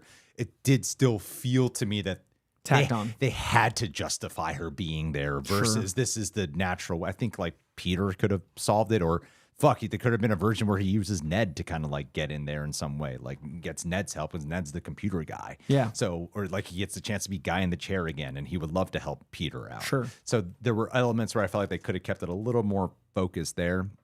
And there were some people. It was funny when I watched it because there was a lot of people who don't keep up with the MCU that much anymore, but they're like, "But I love Spider-Man." And then they were so confused. Who is this woman? When Yelena, they were like, "What's happening right now?" They were so long, like, "New Avengers, what's going on?" That's funny because that's Thunderbolts was not seen by as many as should have. No, but yeah, okay, there we go. That's that part. I got that off my chest. He feels better. David Locus, moment of silence. Thank you, my friend. Navy Descent. Thank you. Hi guys, hope you're both well. So, do we think Ned remembering Peter was due to his latent magic tease in? I forgot about that. That might actually be a decent explanation, though. I know muscle memory is a thing, but because I did debate about this with some people, where it's like, well, MJ was touching him and got the letter, and she was swinging around with him, so like it wasn't a.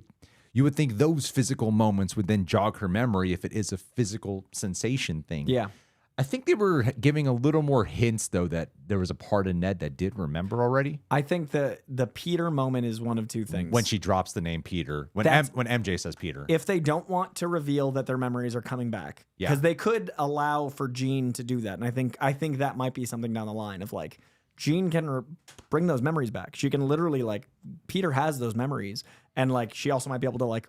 That was uncover them. That's right. That was one of our theories that she would do. So I was thinking maybe with all the pressure and with all the stuff, and maybe that's something we get down the line. But I think that Peter moment was either the muscle memory, which is implied here, which is him remembering Peter Parker. I think it's Peter being Spider-Man, and it's him realizing he's meeting Spider-Man. Yeah. Because when he swung out and he's like, Spider-Man's name's Peter, all he said was Peter. He didn't say Peter Parker. And the beauty of that interaction is we can imply it's him remembering his best friend, or we can imply he's meeting Spider-Man. Okay, yeah. Like it's two totally different answers. On the second viewing, I thought the latter. Yeah, because it isn't a realization of total familiarity, but it's excitement. Yeah. And that's a great... It's allowing what Destin got with No Way Home. The next director, whether it's Destin or someone else, can interpret whether he wants... Because that's one of the bummers about the Home trilogy. That's when Spider-Man throws the lightsaber over his shoulder in the next one. But I love the Home trilogy. My problem with it is it always ends on a cliffhanger that you pick back up and you're like, well, we solved that problem. Like, they were clearly supposed to do a Kraven's Last Hunt at the end when Spider-Man's identity is revealed. Can you imagine Destin Daniel Cretton doing a Kraven's Last Hunt? The darkness. Oh my God, that would be so good. But then we didn't do it because they wanted to do No Way Home. At the end of Homecoming, they set up Aunt May, and we didn't do it. They were just like, she's cool. And this movie did a great job, like, recontextualizing a lot of stuff. They recontextualized Spider-Sense. They gave us the scene we always wanted with Aunt May talking to Peter. So I think that Destin very intentionally wanted to give an ending that someone, himself included, could pick up. I hope. The way he talks about it, it sounds like he wants to do the sequel. I would like that very much. All right. After Naruto. Naruto. That's a forever manga. That's a real. I don't know how you would. You need to map out like 8 movies at least. Nick Alexander. I love this movie. X-Men character individually in other movies leading to an X-Men movie is fun. Spidey now cross paths with Punisher, Matt Murdock, Daredevil, Kingpin next. What do you want next? Kingpin's the ultimate one, and then do a I love the idea of Brand New Day trilogy, folding this world in, that you can bring Kingpin in, or you can bring Daredevil in properly into the next one. Like that, and you really make it street level. That excites me. I personally think you got to get Kingpin. You have to have him fight Kingpin. And please stay street level for a trilogy. Even the black suit can be street level. He wears the black suit for a lot of the gang war stuff. I really hope Sony lets them do Kraven. If they can do Kraven, we gotta wait a while though. That would be. You just know Destin down. Cretton would do like the best version. Yeah, dude. Oh, that'd be so fucking amazing. They could do it like the Bendis one, where he's a reality show star. I'd love that. I think that's then cast her and Taylor Johnson again. Yeah. I think personally, I'd love Kingpin. I want an actual black suit trilogy. I think not only are Venom and Carnage 2 of my favorite characters in all of comics, but we never got Venom with Spider-Man. Yeah. Like the Sam Raimi Spider-Man 3 is not a good time. And then Venom never interacted with Spider-Man. We've even teased it with post-credit stuff, like Tom Hardy and Tom Holland. The Toms haven't met, so I don't think we might. I don't know if we'll get that, but I would love to see Black Suit Spider-Man trilogy lead to Venom, a real one. Just making a note. We got to also talk about. I mean, no one's asking about Zendaya, obviously, but I do really want at some point to talk about her because I thought she was brilliant in this movie. And this is my favorite performance of all 3 of them. Zendaya's boyfriend. There's all those theories, but I've got a theory. They can still amount to something, though. I've got a theory about him. Let's move on here. Chadwick Myers, thank you, buddy. All's forgiveness. Passes are 100% okay with me when they feel earned, when they feel genuine. I like how you were in the Streamlabs and you came over here to finish off this thought. Respect. Or begin to make amends for it, like Raimi's Spider-Man or Wanda, but I don't feel Jean earned it at all. It's the ending of it, and I don't think the public has. There's still so much aftermath we have not explored yet of that. It's the same way people felt with WandaVision when it ended with Wanda at the end. The crowd looks at her and then she just goes away. So we didn't explore the aftermath, but in the sequel, she's like, "I'm bad. I'm gonna go after get my kids on another universe now." This was part 1 of Jean Grey's story. There's definitely got to be repercussions. And like I said, I ranted a few minutes ago. I think that's intentional. They didn't make her a hero in the end. She saved Peter, but that's where people complain about WandaVision was they try to paint her as a hero in the end. Yeah. And when she wasn't, and then here they're not. She does get away, but it's not going to be without consequences. Agreed. I'd be surprised. Punisher's going to find her and shoot her. Hey, kid. Sorry, Red. Sorry, Red. KB Kev the Poet. I'm not going to be able to root for Jean Grey. Wow, here we go. In future movies, after the kiss and the attempted murders. Fuck it, There's a lot of people who really have shit for her. This is the stuff I thought she was brilliant. They need to do a lot of redeeming. Okay, first off, that rooftop scene, amazing. I've seen people watch it, and I had the thought too. What I love about that scene is when they're first on the roof, and then when Zendaya's like remembering him, kisses him.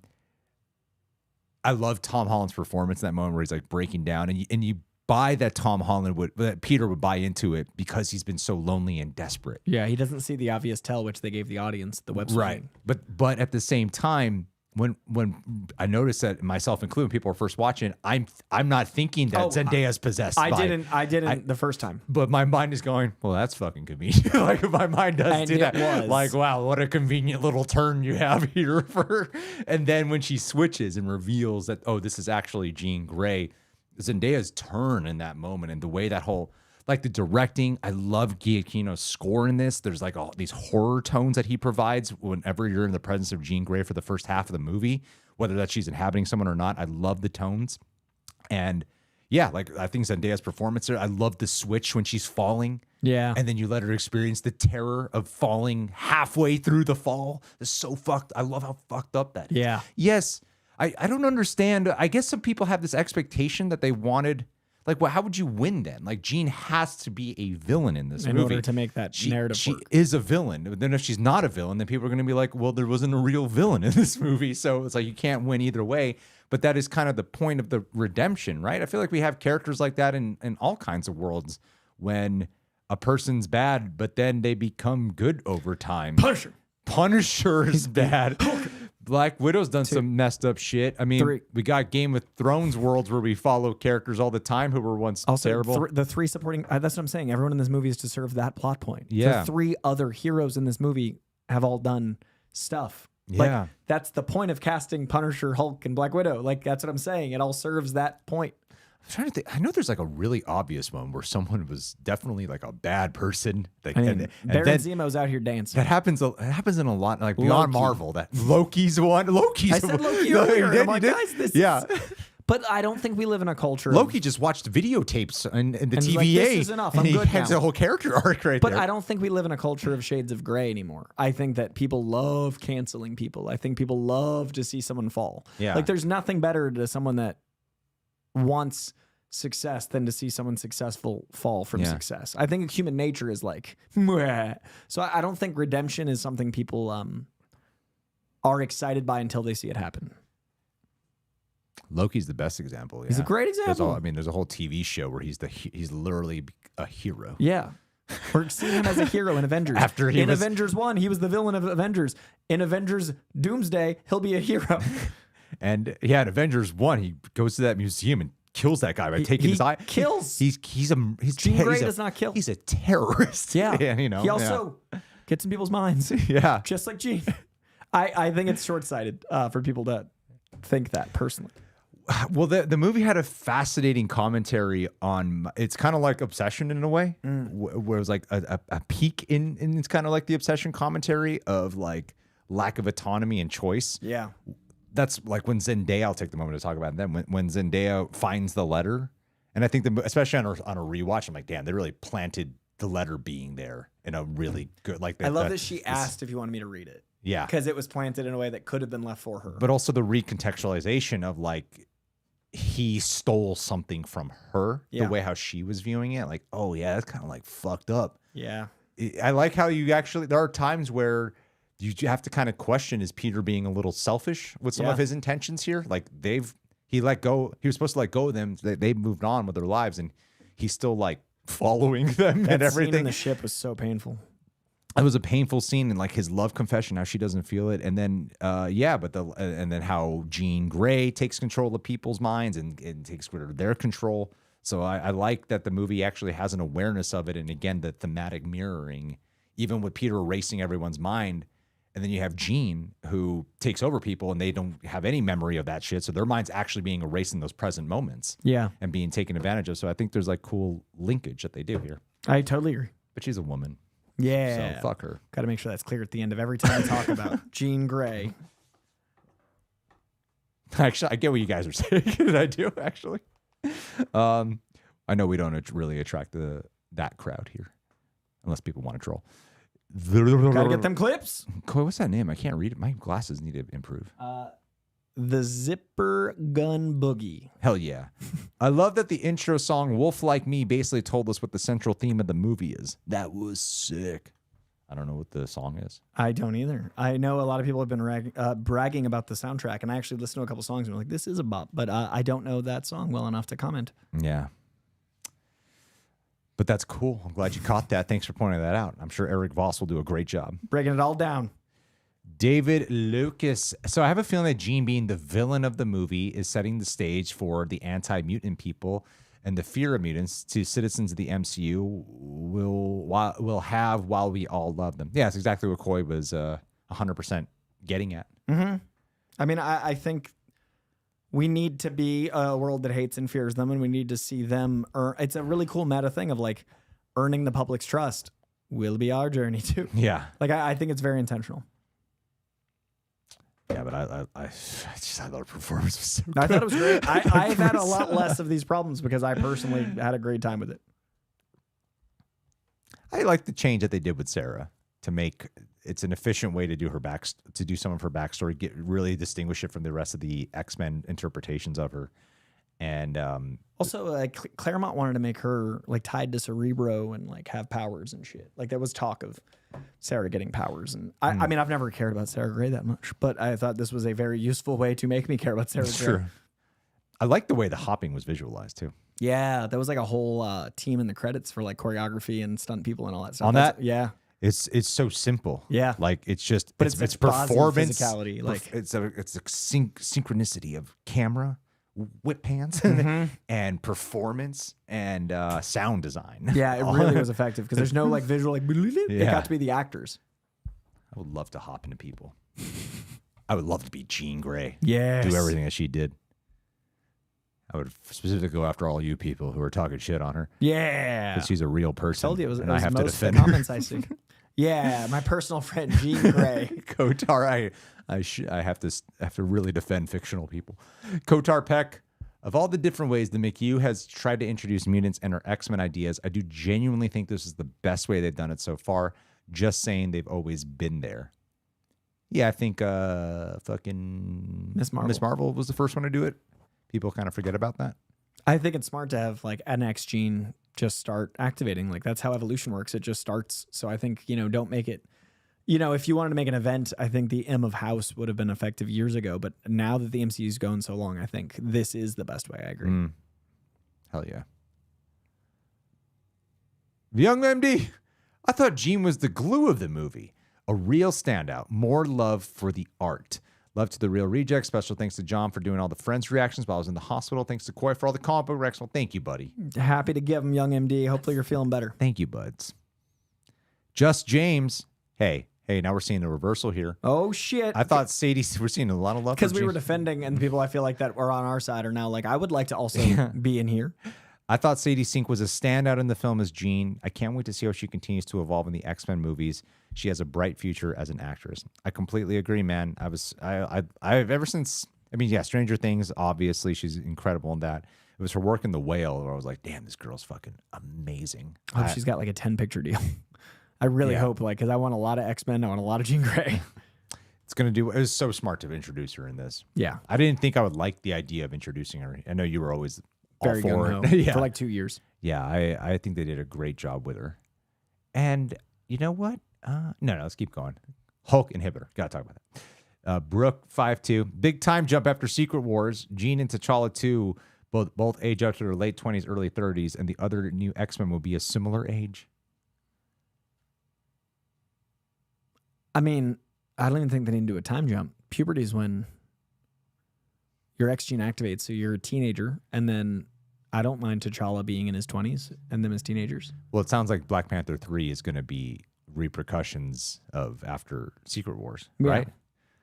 But like I think of David Johnson. I think he's 30-something, but he looks 20-something. So I think he'll be in his 20s, because he's the grown-up kid T'Challa. Yeah, but Kid T'Challa is like 2 in the end of the post-credits. Yeah, It's like 10 or something. Yeah. But we don't know when Wakanda Forever ties into Brand New Day.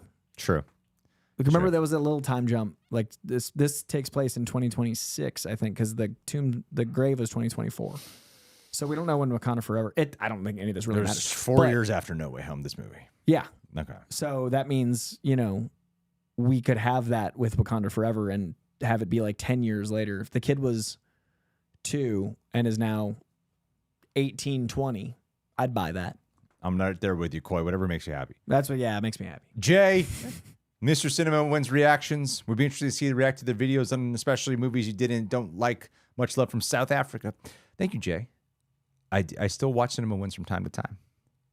Oh, we got a big one here. Thank you so much. That's a very generous one. Yusef. Not Yinsen, but Yusef. He's our Jensen. He's our Yinsen today. Thank you, buddy. Absolutely love the movie. It's been really fun seeing you guys evolve. Seeing us evolve. Like mutants. It's because I've been under so much stress. I've been watching you guys since The Amazing Spider-Man 2 trailer.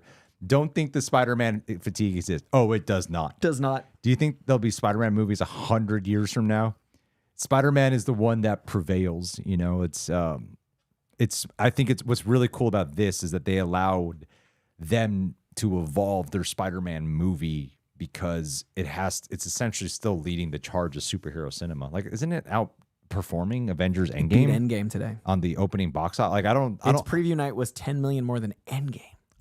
But that's without IMAX. And that's also without like movies there has not been a Spider-Man movie in 5 years, and nothing led to this directly. Yeah. And nor is it relying on, is there going to be a crossover of 3 Spider-Man movies? $70 million just off Spider-Man. Just off of Spider-Man. That is really impressive. I didn't think it would outdo like No Way Home. No, and I all didn't that, either. Just because it's Because not, of, the what's the word? The gimme box office of people that want to know the mystery. There's no, I guess, Gene, but like there's not that scale of mystery. No, just a good movie. Yeah. It's just a good movie. And I've seen it twice already. I can't wait to see it again. But thank you, dude. Thank you so much for watching That's for so a long long. run, man. Amazing Spider-Man 2. That's awesome. Those trailers were awesome. They marketed the shit and revealed everything in those trailers. That was fun. Those were the days when I would rush home from being a receptionist at the doctor's office. Like, I got to shoot at my lunch break and go back. I remember I saw Amazing Spider-Man 2 at the Vista, and the post-credit scene was an X-Men trailer. And I was like, what? There's an X-Men trailer? There's a post-credit scene? Yeah. The end of Amazing Spider-Man 2, the second post-credit scene was like I was like, Fox, Sony, none of this makes any sense. And no one else gave a shit. And I was like, why is there an X-Men thing at the end of Spider-Man? Which movie? Let me pull it up. Was it Dark Phoenix? Maybe. I just remember being gobsmacked. They did that? Yeah. I don't recall that at all. Let me see. Go to the next question. Are you sure you're right about that? Maybe I had a stroke. Ron H. I now want a Spidey Madam Web film. Oh, that's Coy's dream since day one. Yeah, I wrote a whole That's pitch. what he's been pitching this entire time. I actually do have a good how Madam Web could be important and shape the entire thing. And they didn't listen to me. Do you want them to, because you have the Sony Spider-Verse. Strike it! Do you want them to completely strike it? So like not ever get the Venom Tom Hardy? I would like just Venom, but he didn't tie to the other ones. I mean, he almost did. That almost is important. He wasn't technically in an MCU movie for a couple minutes. But you could totally do Venom without the rest. And I also, in a way, would like a new Venom. I think Tom Hardy is a great casting choice, but I don't think he wants to play him into his 60s. And I want Venom to be in Spider-Man. We do have to eventually get a proper Venom in a Spider-Man. Alan Ritchson. You think so? Dude, look at that man. That is Eddie Brock. He's the right age. He's the right size. He is charming, but also intense. I saw him like punch the hell out of that idiot neighbor, and I wanted Venom so much right then. I could see it. I mean, people forget Eddie Brock is supposed to be like a jack dude. Yeah, dude. Alan Ritchson. He's my Venom. He actually would work. Thank you. Huh. Have I not told you this before? It's been my dream. Yeah, dude, he's my Venom. He's my 80s Todd McFarlane Venom. What about Straight Kraven? 10 years ago, it was Gerard Butler. Chalamet. Definitely Chalamet. Chalamet. If they do a serious one, and they let age be like, if it's okay, he's a little older. I think Javier Bardem. Yeah. Oh, really? Yeah. I think he'd be incredible. Robert De Niro. De Niro, if they let him age. Al Pacino. But Javier Bardem, when his role in Dune, for some reason, I thought would be a good zealot, like a guy that's obsessed with like herbs and like wants to corrupt his body to be strong enough to fight Spider-Man. He's this passion. I could see that. And What about Australian reality show guy? if they did the Australian version? I want Australian reality show Bendis version. Jai Courtney. Oh, actually. I'm here all day, folks. I got your casting. That'd be funny as hell, dude. I'd watch the hell out of that. Amazing Spider-Man 2. Post-credit Hold on, scene. let me check my notes. Is there stuff that we didn't talk about yet? X-Men Days of Future Past was the post-credit scene for Amazing Spider-Man 2. It was? Okay. How weird is that? What was that choice? That makes no sense to me. A Fox movie promoted on a Sony property that neither are connected. Anyway, blew my mind. Can we hop back to the Streamlabs real quick? Just to check. While we're doing this, what's your... Okay, so while Ray's pulling that up. Yes. MJ has a boyfriend who's credited as boyfriend in the credits. We were all like, is it Harry Osborn? It still very well could be Harry Osborn. Soulless Corporation, They didn't reveal who his name was. He clearly's got like money. I think the way his like pompous attitude was to Ned. Yep. The way he like, yeah, the way he like butter edified him. Yeah, that kind of shit. I was like, this feels Harry. And also like, and I think they didn't. I'm pretty sure they cut some shit. They don't cast. That guy is a working actor. And not a day he's player. fucking one of the main people in the Ahsoka show. You know, he's not just some dude you put in there to be boyfriend. He's definitely someone they set up to be something more. I also think there's probably an implication of like she took the interview to appease him. She never wanted the job. Yeah. I think Harry Osborn getting her an interview at Oscorp and her never wanting it, getting the job. Oh, yeah. There's I like so that. many layers to it, dude. I like that a lot. I got you. I'll take care of you. Come interview at Oscorp. Oh, yeah. Trying to impress his dad. She's kidnapped and everything, and she won't even go to her boyfriend about it. Withholding. I think it's Harry Osborn. Hey, you know, that does That's pretty work. good. That does work. You think Gwen would be introduced in the next movie? It's tricky because of No Way Home. Because, like, Yes. he's talked about a Gwen to a Spider-Man. This is the only way these young lovers who are now married Yes. can hook up with other people. And that way, it's on camera. Yeah. Zendaya's got to be there on set watching. There's a real emotions when Tom Holland watched Zendaya kiss another guy. Yeah. It's just like He stormed off set and they're like, film it. They weren't supposed to kiss. Catch this, catch it. Whoa, Tom. I mean, Spider-Man. Got a bully Maguire. I did like that was when I had a real moment. I was just listening to a Seth Meyers interview.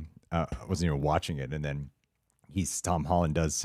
I don't know if this is when he revealed it, but I was just listening to it, and he goes, "Well, yeah, my wife's in this movie." And everyone clapped. Yeah, I was like, And I was bro. like, oh, we're just like fucking.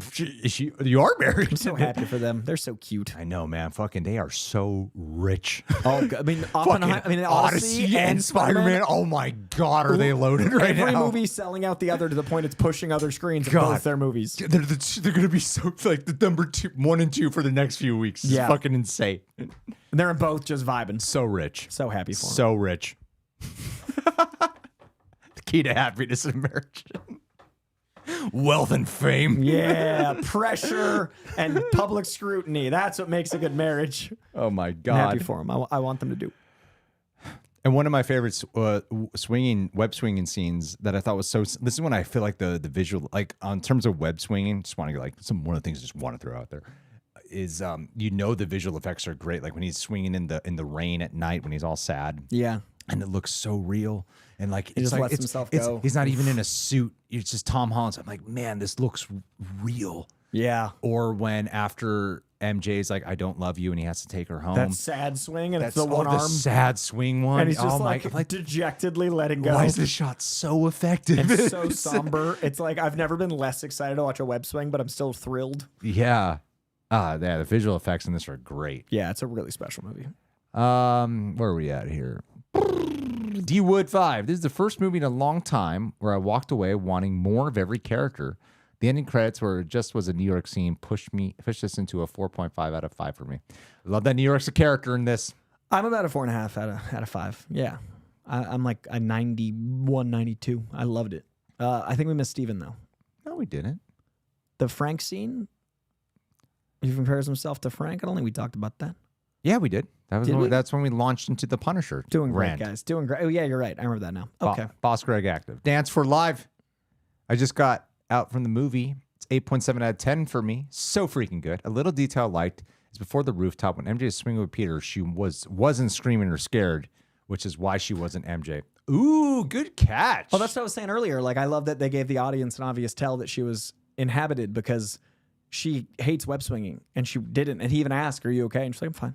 And so we knew. Oh, okay.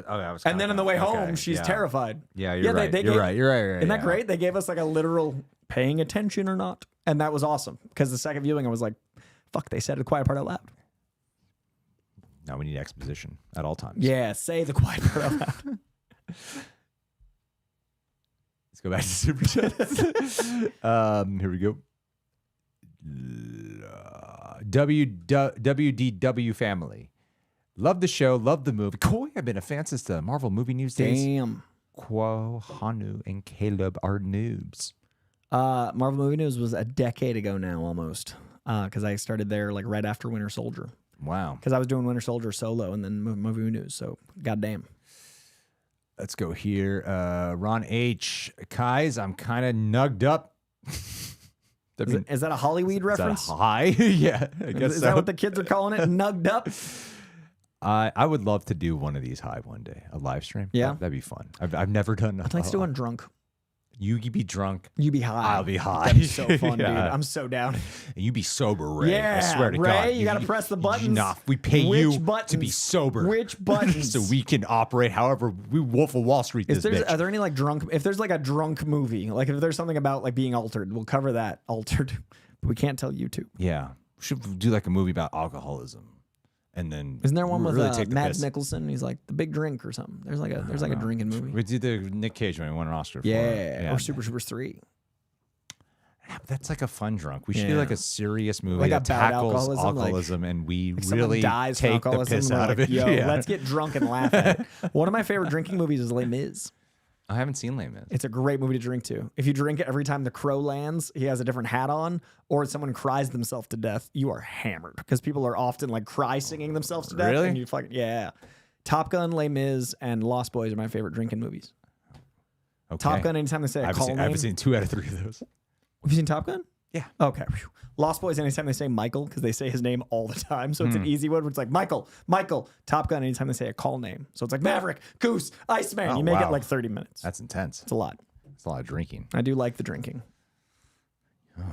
Guys, the movie about alcoholism is about me. Just J-Star Productions. Yep. See, I'm not drunk yet. Hi, guys. Love your reactions to the movie. It really feels like an amalgamation of everything Spider-Man that came before. Movies, 90s animation, Spider-Verse, but also games like Insomniac, even the OG Marvel vs. Capcom games. Yes, sir, indeed. I would say it's the ultimate Spider-Man movie. I really think it is, though. Like, I think it is the culmination of 65 years. I'm glad most people are happy with this movie. Me too. I think most people are. Most people are. And it's funny because I liked it so much. There is that defensiveness when someone says something like, fuck you. I'm like, nope, they have their opinion. It's okay. It's okay to have a different opinion. Isaac. Thank you, Isaac. Just saying, I noticed some parallels between Tony and Doom in your Civil War commentary when Greg said he singled out his mom dying in Doom's mural. Oh yeah, no. I the more we've been doing this, the more I've been seeing how the writers are able to weave that. I can see how they can justify it. He better not be Tony. Why not? There's a word that I can't condone that I am implying I'm saying here. It would be that. It'd be fine, man. Okay. Man, I'm surprised no one's talking about Hulk was the most advertised thing, and no one's brought up Hulk. Isn't that crazy? Because the movie's Spider-Man. They did it. Ron H. She's got 2 here. Ray, come on, Ray. Don't go all trigger happy, Ray. Is this Ghostbusters? Ray so. is not Ray Aura. Is it Ray Aura? Chef Pleasures, LOL. I don't know this. Who's Ray Aura? I don't know what's happening. Well, Ray, look it up. You're the guy in the chair.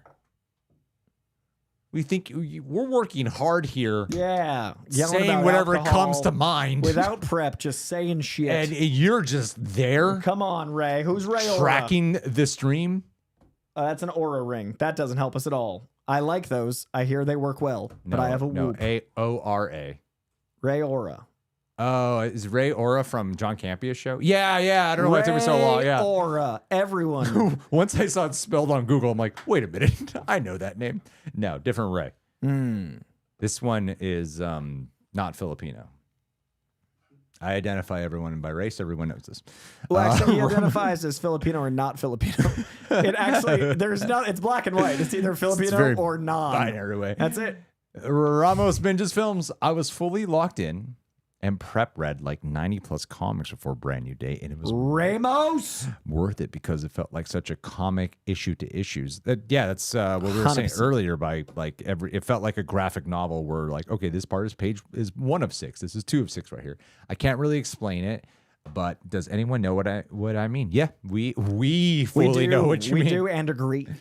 Fully, man. I'm glad you had to have. Sometimes the prep work is fun. Sometimes it ruins the experience, but other times it's really fun. I find when a movie's good, it usually helps, and when a movie's bad, it hurts. But sometimes it is like a case by case if you can separate. I think Civil War is a very interesting example. Yeah, that's true.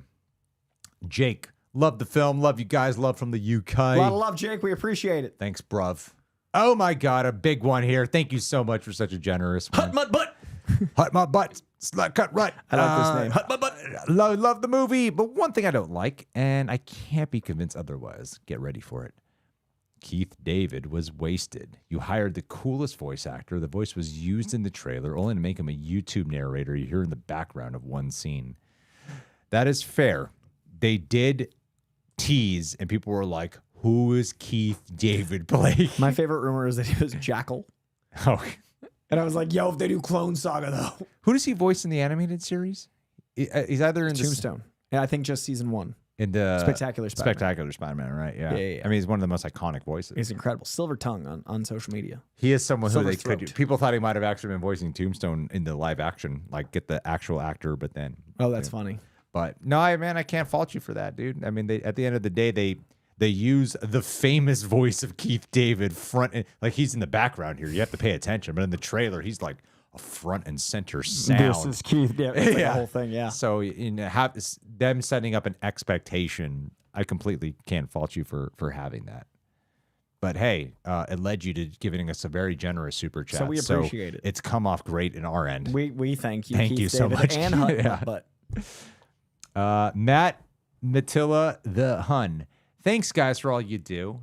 Love this film. Feels like Destin was 100% shaking hands with the home trilogy and decided to fast forward, put us into the Spidey of the 80s prior to his marriage. Oh, hell yeah. yeah, that's the Bronze Age I was talking about when someone asked what comics to read. That's exactly what I felt like they did. And one of the things we talked about in our conversation was he had a story he wanted to tell, and then the tonality informed what characters, and then it was plugging and playing and adjusting characters according to that. So you can feel that in the film. That's true. That's true. Thank you guys so much. Ray, can you do a quick scroll up? I want to just count really quick. 1, 2, 3, 4, 5. I'm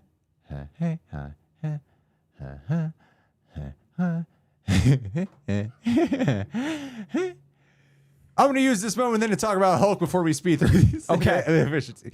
Hulk in this. I love the banner scene a lot. It's funny, like we talked about it too. Of Coy was, because I was bringing up my Punisher like to him when the camera wasn't rolling. Like, well, Punisher's a criminal. Why is he in the hospital? And you're like, oh, fucking like destroyed half of Harlem. Yeah, like, when you asked me that, I was like, bro, he's teaching around children and he killed many people. But my defense is, we know he helped save the universe, though. That's like a big thing. Is like everyone. It seems like it was reported. Everyone who was involved in helping to save the universe.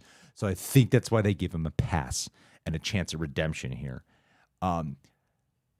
I'm not sure what it really was. It really felt like I loved the Bruce Banner scene so much. The moment when he realizes that he's actually, you know what it is? He's clearly mocked by his students. He can't get any of them to listen the whole time. They just want to hear Hulk stories. And then the one superhero actually decides to talk to him, has no interest in talking about the Hulk with him, but understanding the science behind this thing and that little spark and just the mood of the conversation and getting to see him actually really be Dr. Bruce Banner in that moment and have the philosophical conversation about power suppression and what that can all mean, and maybe there's something that needs to be expressed. It was one of my favorite Mark Ruffalo scenes that we've ever gotten. And I mean, how about you? I loved that it felt like it was the scientist, but also a guy that has that twitch of like there's an undercurrent, but he felt like confident for a moment, like he really trusted in the science, like he trusted in the inhibitor.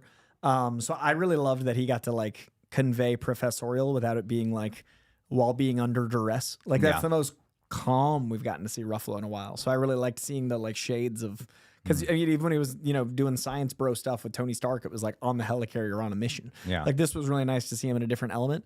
And then I really that's a great point. We never see him just vibing. Interject is that I've never found his science talk to be that interesting before. And here he's professorial, not, oh no, we got to do 100. Like it's not jargon. Because it's also like philosophical. Yeah. And you could tell he's also studying who he thinks is a guy named Ned. He's also studying him.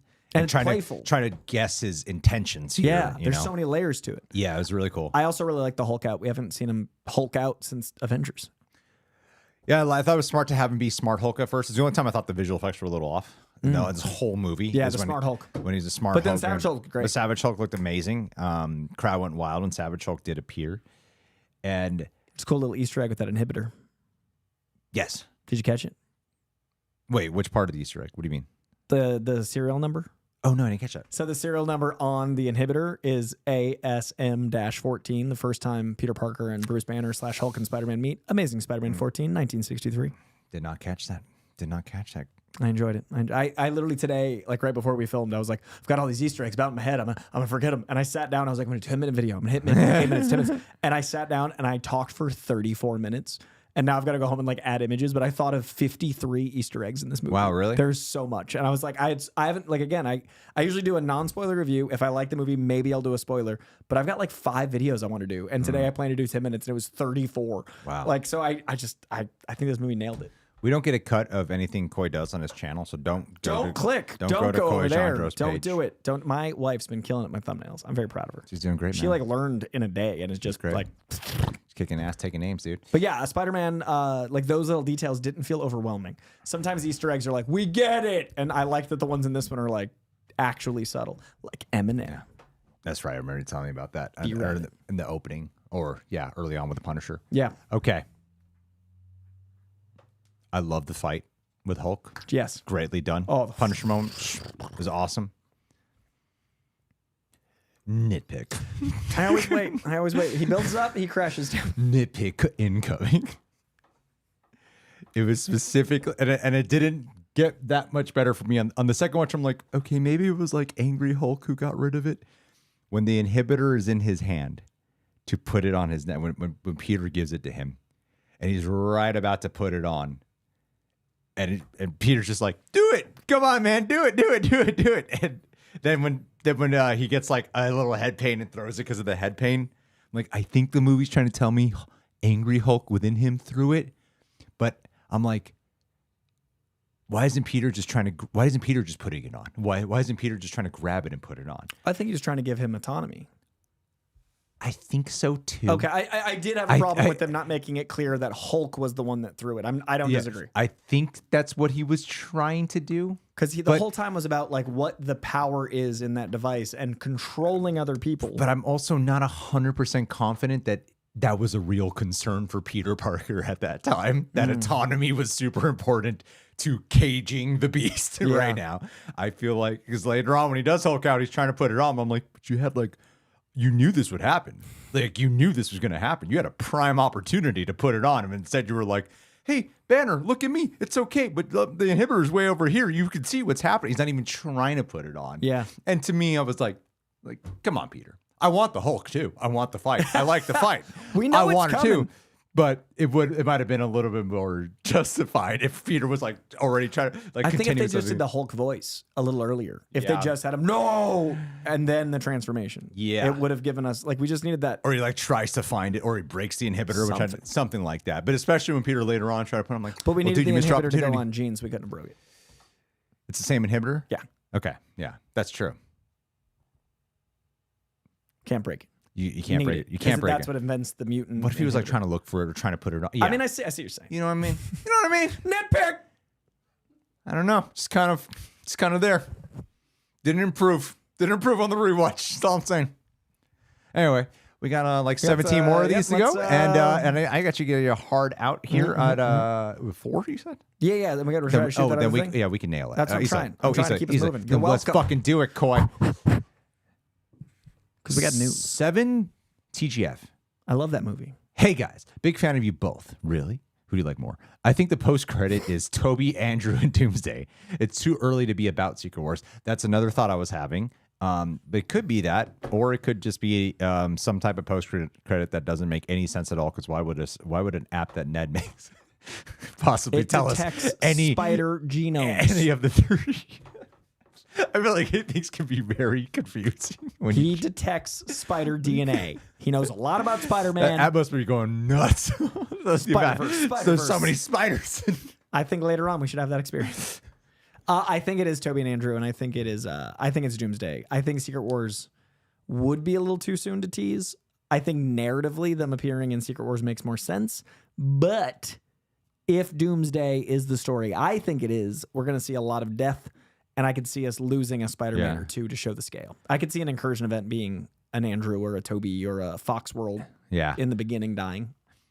Also, quickly say, one of my favorite character scenes is when Spider-Man is just hanging out, building the Legos and talking with, like, I love that entire whole scene. The drawing with his mask off is, I like, actually, like, it gobsmacked me how emotional I got. I was so like, wow. And that was a tie back to her in detention. She likes drawing people in crisis. Like I love Ned in the first movie. MJ, I've never really given a shit about any of the movies. Her, it's weird. Like I know they're together in real life, but I've never found like their chemistry to be electric or anything. This is the first time I was like, I'm so connected to the relationship. The three of them I care more about as a unit more than ever. This like trio of friends that they've been trying to sell me on for like three fucking movies. Now I'm like, now I feel it, and now I'm connected. Easily the most I've cared about the trio. Oh, undoubtedly. Vic Star 5001. So do we think Ned fully remembers now? If so, how? Not fully. And I think he's putting together that Peter is Spider-Man. I think the fun is the double blind of implying he might remember. Very true. Very true. All right. Ramos binges films. I've been telling people that personally, Tom still doesn't touch my favorite Spider-Man, Josh Keaton's Spectacular Spider-Man, but Tom here is easily the best live-action Peter Parker Spider-Man. I might give it to him in this one. I might. We're going to be doing, we got the girls doing those live-action ones. But closer to No Way Home, we are going to be doing the Tobey ones and the Andrew Garfield ones as we get closer to No Way Home, Coy and I. So I think by then I'll know for sure because I'll remember Brand New Day pretty well in my head by then. I'll know for sure. Timing wise, I might line up with this coming out on Home, and we could do what we did with Superman. We could do like a. But then that would throw off when we get there. But the No Way Home feeling. But No Way Home could go into Brand New Day, but that would throw off what we watch after Thunderbolts. Yeah. So, never mind. We're doing a road to We'll Doomsday. get there. Not get a there road properly. to Spider-Man Brand New Day VOD. It's all roads. All roads led to this. Jesus. That said, I hung out with Josh at Comic-Con, and we talked about how excited he was for this take because he loved the trailers. I haven't talked to him since, but I know that Josh Keaton was personally very excited for this. Because I talked to him Saturday and then it came out Monday. Did not see him at the premiere, but Josh was very invested in this one. So I'm curious what he thinks because he is a devout Spider-Man man as well. Like not just the character. He loves the movies and loves the world of it. Oh, I love that. Jeff Carroll. Thanks, Jeff. I've got 3 in here. Let's read them all. Saw Odyssey and Brand New Day on back-to-back nights. Love both. Spider-See. Turns out the Home trilogy isn't a trilogy because Odyssey is the 4th installment and should have been titled Spider-Man Dad's Coming Home. Jeff Carroll goes on to say, but for real, love Brand New Day. The Spidey Punisher dynamic and Sync Holland's performance stood out most to me. And let's find that third question. Any world where Sadie Sink's casting, not just character, could have been kept secret. Not seeing Jean coming would have made the mystery character seem scarier and elevate the film even more. I don't feel like there's a world. I think in 2026, this is as close as we'll ever get. Especially because she's an actual supporting character in this movie. If she was a cameo, like when we saw Deadpool and Wolverine, Blade blew my fucking mind. Dude, that like, worked. That blew my, I'm like, holy, I was freaking out. Yeah. That did not, I don't even know if that leaked. That did not come my way. Yeah, I got to be like. That was shocking. Yeah. But Blade has a couple scenes in that movie. Yeah. And this is they shoot this on location and shit. The clothes she's wearing are so Jean Grey color coded. But we got to have the hope of being surprised up until the movie. Like we still got to be like, what if she's not? But the execution was still different than what we would have imagined. We didn't. What they did such a good job at hiding was what they were going to do with Jean Grey. Like none of the DODs, all that finale shit with her was not. We thought the villain was the Hand in Gang War. They teased a gang war. Yeah, that was awesome because I mean we were all theorizing Tombstone and shit. It Yeah. was such clever marketing to hide Tombstone, show so many villains, assume it's gang war. Mm-hmm. They did it. They did it. Yeah, so I think the execution of her was still such a big surprise because so much, as much as was shown in the trailer, there was so much not shown in the trailer. Yeah. Let's go. We missed someone in between here, did we? Chadwick. Yeah, thank you. I think the Scorpion itch would have been fixed if his fight and the hand fight were swapped. So the first act fight is the hand in the alley, and the big third act final boss for Jean being Scorpion. That might have fixed it, but the big crescendo fight. I mean, yes, like story wise, probably, but the big crescendo fight was awesome. I was here where I actively only got excited for the hand only because of the fight scene coming. And that's up. what they did for us. And then the fight scene was beautiful and brilliant. They did make them narratively important. They gave us a cool fight. And I love one aspect storytelling of the fight is. Every one of these movies, the finale ends with like Tom Holland unmasked and bleeding and stuff, right? Like that. Gotta show it. Yeah. But one part I loved of the fight was when he does not have the shooters and it's his organic webbing that breaks to the DODC weapons. Yeah. I was like, oh, that's pretty fucking sweet. Nitpick. You have a nitpick? There's one change they could have made that would have made the line "I'm both" so much better. He is talking telepathically with Jean, and the whole point is him embracing his other side. The whole movie leads to this. They finally build to the point where she's saying, "Are you Spider-Man or are you Peter Parker?" The culmination of the theme. Why wouldn't the motherfucker's mask ripped in half? That would have been cool. It's not so much of a nitpick, though. It's more of a wish that you wish they had done to enhance a moment. It's a thing You're that's acting such like an easy but the thing moment that wasn't could have bad. made better. Yeah. It would have symbolized Yes, the I agree. line. It would have made it better. It would have. So it's a nitpick. It's not a major thing. It's not a game changer. We should really nitpick what a nitpick What is. is a nitpick here? Because a lot of your nitpicks. My nitpick is a what if. What if they had done this? Your nitpicks are like, this is a minor flaw. Mine are like, this is a solve. Yeah. That's true. To each their own nitpick. But That's what I would have needed changed. to be How solved? cool would it have been if his mask was ripped in half? Would have been cool. Because he does that. It's true. It's a thing that happens. It's and true. instead of just no mask, he's both. Yeah. We will define what a nitpick is later. Next time on Coy and Greg argue semantics. That's it. Let's move on. Let's go. Let's do it. Is that an R? RNP. RMP Pacheco. Thoughts on Hulk? Oh, fuck. I waited too long.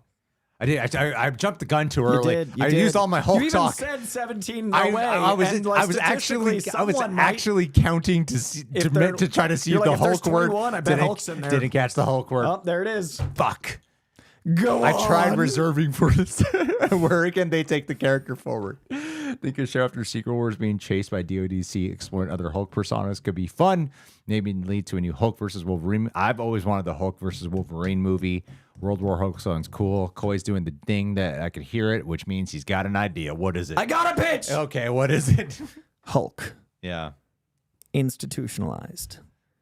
Mental psychiatry. Immortal Hulk through the green doors of his mind. Give me a Hulk solo movie that's a horror movie in the mind of the Hulk processing the trauma of being a monster. Every time we meet Hulk, someone pokes him, he turns into Hulk, and he's like, I'm so sick of being a monster.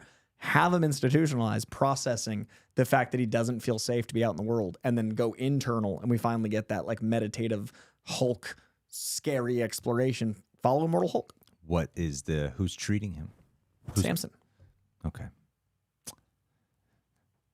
That does sound good. And we haven't had a movie like it. Or Professor X Or Professor X. treating him. That'd be cool. Not mad at it. It's a little bit of a stretch, but not mad at it though. I mean, It's right there. just keep introducing the X-Men in Fucking other ways. do yeah. it. Yeah, I'm in.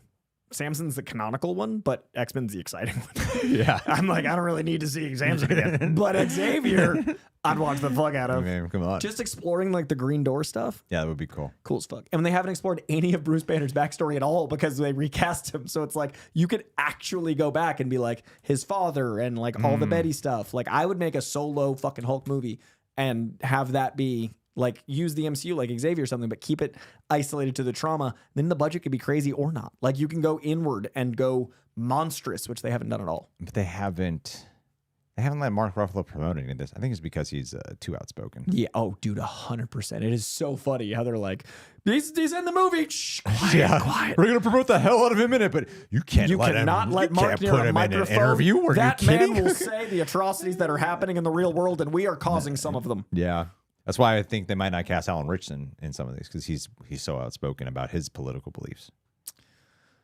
I mean, that's true. It's weird. Like Hollywood is very, left leaning with a lot of their work. Unless it costs them. But then they're like, but don't fucking talk about that in interviews because they don't want to alienate the audience. Please lean left, but if it costs us money, we're profiting off a lot of this shit. It's the most pandering shit. Oh, it's insane. It's fucking odd as hell. Like the so not real left is Holly. Like it's a feigning left. Yeah. Anyway, Matt Matilla the Hun.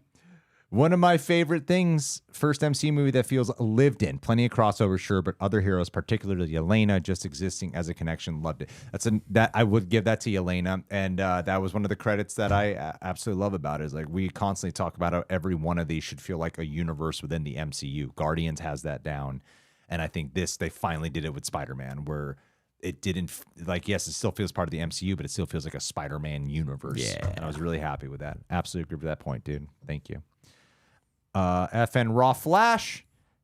Based on where Peter and MJ relationship left off, I think we're ready for live action Black Cat. If not now, then I don't know if they'll do it. They should do live action Black Cat. I have had many years of wondering how I could be attracted to a drawing because of Black Cat.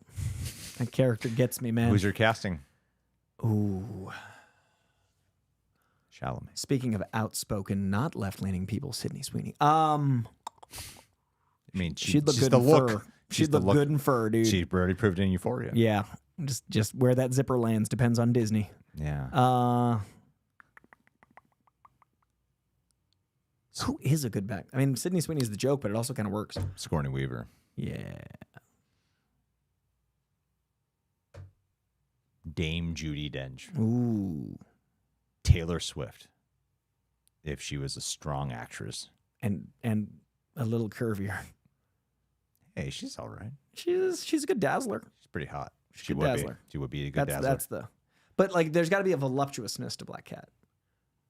I think that Taylor Swift is pretty. I think Black Cat is voluptuous and like hot. What TikToker could we? Yeah. Because it doesn't need acting ability, just the look. I mean, yeah. What more do I need from Black Cat? I mean, come on. She doesn't have to be talented. Is she a character? Just show up and or she's just a hot ass lady. Dub in some dialogue. Yeah. We can get a real actor to do the dialogue. Like Keith David. Keith David. How do you like my leather, Spider-Man? Put the mask back on. Who's like a... Who's a hot woman. But like the right type of hot. It's like it's an absurdist hot that is used to weaponize men's like getting dumb because they're so hot. You know what I mean? Like it's got to be like... It's Chat saying Sophie Thatcher.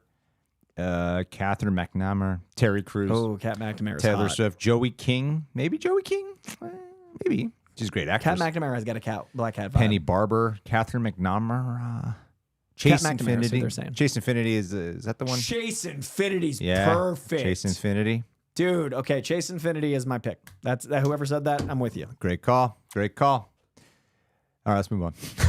Next. Mitch TV, really liked, 8 out of 10. I go over a very few clear problem in my review, but my favorite scene in the movie is Tom leaving the party, swinging in the rain, night flashing back to him and MJ in past movies. Good job talking about another scene, Greg. I did it. I didn't read fast enough. Let me count the number, and I'll assume in 17, no Hulk, no swinging in the rain. Let's talk about it. I just thought. We agree with you. I'm sorry. We agree with you, Mitch TV. We agree with you. It's a great point. Go check out Mitch TV's review. Dream Boy just hopping in to say hi before work and also to ask when y'all going to react to The Furious. We did. John Maturn and I did. Have you seen it? No, I've heard great things. Oh my God. I've seen 20 minutes and I loved it. I haven't seen the movie. I think every time I go to the gym, I randomly think about a fight scene from that movie. The movie is so good. Okay. It's Thai, right? I don't know what it is. Okay. Filipino or not? It's no. I mean, there's a lot of the Filipinos look so bad in that movie. They're all bad. Every Filipino character and is just a bad person in that movie. It might take place in the Philippines, but they intentionally keep it obscure. Okay, they're just somewhere in Asia, and there's like a bunch of different Asians. But yeah, the Filipinos don't look good in that film. I've heard it's amazing. It's on my have to watch before the end of the year list. But we'll take whatever representation we can get. Young MD. If people have issues with Jean killing a few people off screen, they're going to hate Doomsday. I think her violence actually kicked up the levels. That's true. We don't even know how many people actually died when she froze everyone, too. You know, like the people might have. She said she's not a killer. I mean, they explicitly. No, when she froze all Manhattan, how many people probably crashed their cars? There was one. You saw one guy fall off a bike. He might have snapped his neck. Died.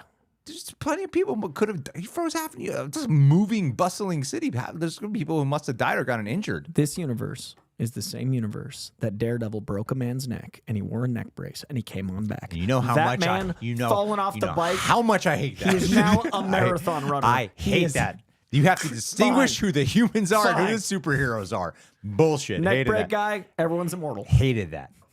I think about that all the time.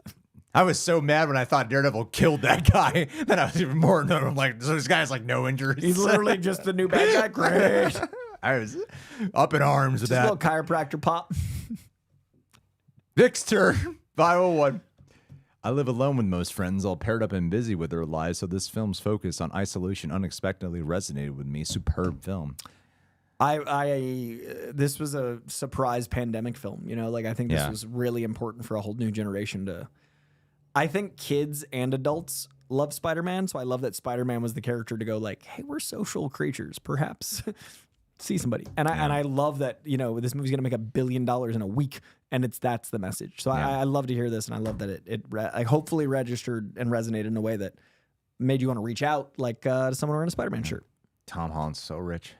So rich. Kimball Wolves. Is this the last one? Oh, no. Close to last? Yeah. That's 5. We got this. Kimball Wolves. A little bummed the Hulk wasn't a full iconic fight and was defeated by calming him down again. What subtext have you picked up and loved? What mutating expression or trauma parts of ourselves are truly part of our nature? Wow, what a beautiful question. My God, you have an instant answer for that? That's like one I would take time to think about. For me, the idea that even our negative elements are essential to us. Like as someone who really struggles with like my short temper and how frustrated I get, and I'm someone that really loves persons but has lost a blind faith in people. Spider-Man is something that brings me back to that. Like Spider-Man brings me back to being positive and having faith in people. So the movie's straight up addressing that our inner monster and the things we struggle with and like the parts of ourselves if we could choose to get rid of a part of ourselves, we wouldn't be ourselves. So I think the movie just making that a plot point is really strong. So that was an element I really loved.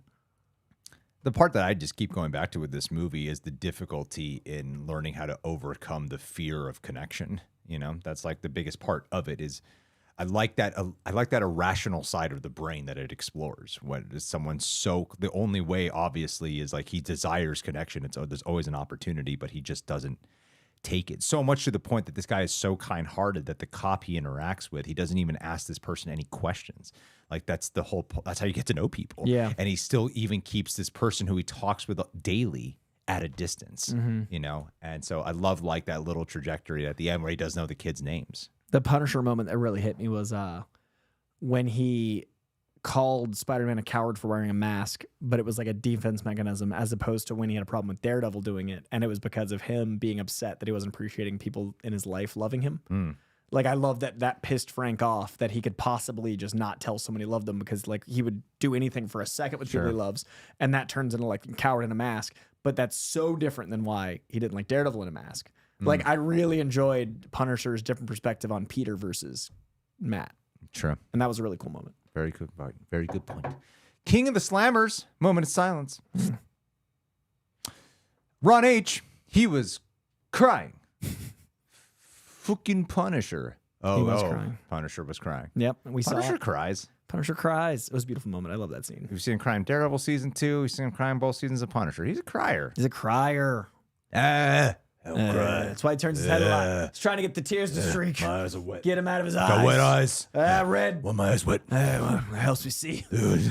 Sniper. Frankie C. Just got done with my second viewing. It's my favorite Spider-Man movie. So many nods to all things from the video games, comics, and movies like Spider-Verse. Not as crazy as Spider-Verse, but pretty close. That opening shot is very Spider-Verse, though. Sitting on the beam. And Spider-Verse does have an opening montage, too. Yeah. Yeah, I love this one, man. It's great. I'm glad you watched. Some people have watched it twice already. It's one of those, man. It's one of those. Yeah, but you know, we can get early access. That's true. People watched it in a day. A lot of people actually get a It's Friday. They do like preview night, then Thursday, and then it's Friday. It's pretty cool. Yeah, we saw it Monday, Thursday, and I was like, I'm crazy for this one. And then people that are just seeing it back to back is cool. Trey Stewart, how many more Spider-Man movies do you think Tom will do? I think at least 2. I hope 2 and a Secret War. It would be cool to watch a guy age and Peter Parker gets older. I hope the success of this one, because he had creative control, means he wants to do more. Yeah. Because I think he was kind of done. And now I hope, because once he sees his input equals success and quality, he'll want to be a shepherd. I mean, he's having the best month ever. Up in Odyssey, keep doing everyone is always like, he can't do anything outside of Spider-Man. And Odyssey. Then he literally is in like the $2 billion movies of July. And then people comparing him to Tobey and Andrew, and everybody's like, the best Spider-Man. He's having a good time. He's having a great month. He also just got to have like a 2-month honeymoon touring the world with his new wife. Yeah, it's fucking nuts. And his best friend, Jon Bernthal, one of his best friends. I love that. Alan Smithy! Yo, Greg Coy and the other unseen rejects. Tom Holland's recently set a special record. He is now the only person to vomit on the show Hot Ones. Watched That's right. Will Zendaya dump him after such a sad display, or show so bad at eating hot sauce? I think she loves him even more for his reaction to it. I think it was endearing. It was sweet. It showed vulnerability. They've really managed to map out well how to do publicity together without it being annoying, or they don't talk about the relationship. Like I don't watch a lot of couples. It's surprising how well they navigate that. I don't have an interest in a lot of couples, but I'm invested in their happiness in a way that doesn't feel parasocial, because I'm not like, oh, what are they doing? But whenever I see the two of them do press, I'm like it feels like nice to know love can exist in this environment. Does that make sense? Yeah. And I love that Tom Holland will fight a paparazzi for her. I love anytime she's in he's like, nope. He's shorter than me, and he'll throw down for Zendaya. And I think that's just wholesome in a very classic 1950s without the racism way. Sure. Yeah. I like cool. I like them. I like them together a lot. I think the way they've been doing the press tour together has been really cool. And they're smart. And the way they talk about each other is so sweet, and the way they look at each other, it's just precious. They also know not to make it about the relationship. Because they know they have to keep a distance, and they distance from the public. It gets personal. Yeah, it's kind of crazy. It's really a dance. Really impressive how I wonder how their PR team. The two biggest stars in the world are not overdoing it somehow. No, yeah. It's not about them as a couple ever. It's while crazy. doing press together. We'll just see if there's any more Streamlabs, then we move on. Okay, there's a few more Streamlabs. Because you said it, Greg. You said it. You're like, oh, you can sneak in. What's going to happen? We'll do a short podcast after. I promise, Coy. I got this. I was trying to give us news. We will. I promise. Okay. Where are we? I think we did Dance for Live, right? No, 7 out of 10. Did we say that? 8.7 yes, that's where we left off, Screaming and Scared. And I was like, yeah, we talked about that. Watch this motherfucker. That guy, 2410. What do you think about this movie sending Peter up to be the one that created what will be the inhibitor collars for mutants, just like Forge did in X-Men 97? I think it's Oppenheimer. This is the moment that changes everything for them in the future. And he thought he was doing something for himself and helping, but it's obviously going to be big ramifications. I think it's going to be as consequential as Jean, being labeled a villain here. I think it's very important in the future. Jean! I agree with you. Anonymous! I honestly loved the movie. It was a refreshing change of pace from the standard MCU post-Endgame. Plus, it felt like they got away from the cookie-cutter formula a bit. It definitely made my Spidey sense tingle like crazy. It's still crazy how they haven't called it Spidey sense yet. It really is. They also didn't say the word mutant in the film. No, they didn't. And it drove me crazy. That is true. When the DODC definitely has it. I love how from Wonder Man to this, Destin Cretton has a handle on how to do DODC. It's actually made them scary. A threat. And DODC were they first introduced in Homecoming? Iron Man.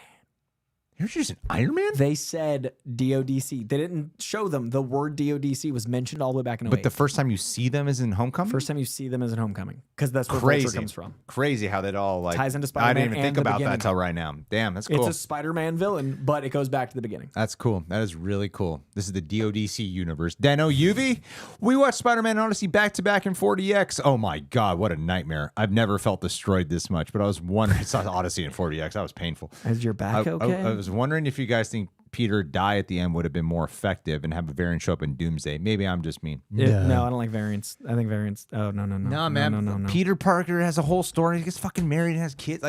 We haven't gotten to that version yet. Nor do I want to do some thing where hey, Tobey Maguire shows up and he's married. And I was like, nah, let's watch. How cool do we see the development of that? We haven't done that. And Tom Holland could totally bring that to life. It's time to Harry Potter Spider-Man, and they're having it now. I want to see him grow up, and I do not want a variant in that important of a role. I'm right there with you, buddy. Now, Ben Reilly? No. Guy, one of my favorite scenes in this movie was when Jade was talking to Aunt May through Peter's memories, and that scene hit really hard. Absolutely. That's one of my favorite scenes, too. I also love the scene where Frank and Peter were yelling over each other at his lair. I have no idea what they were saying.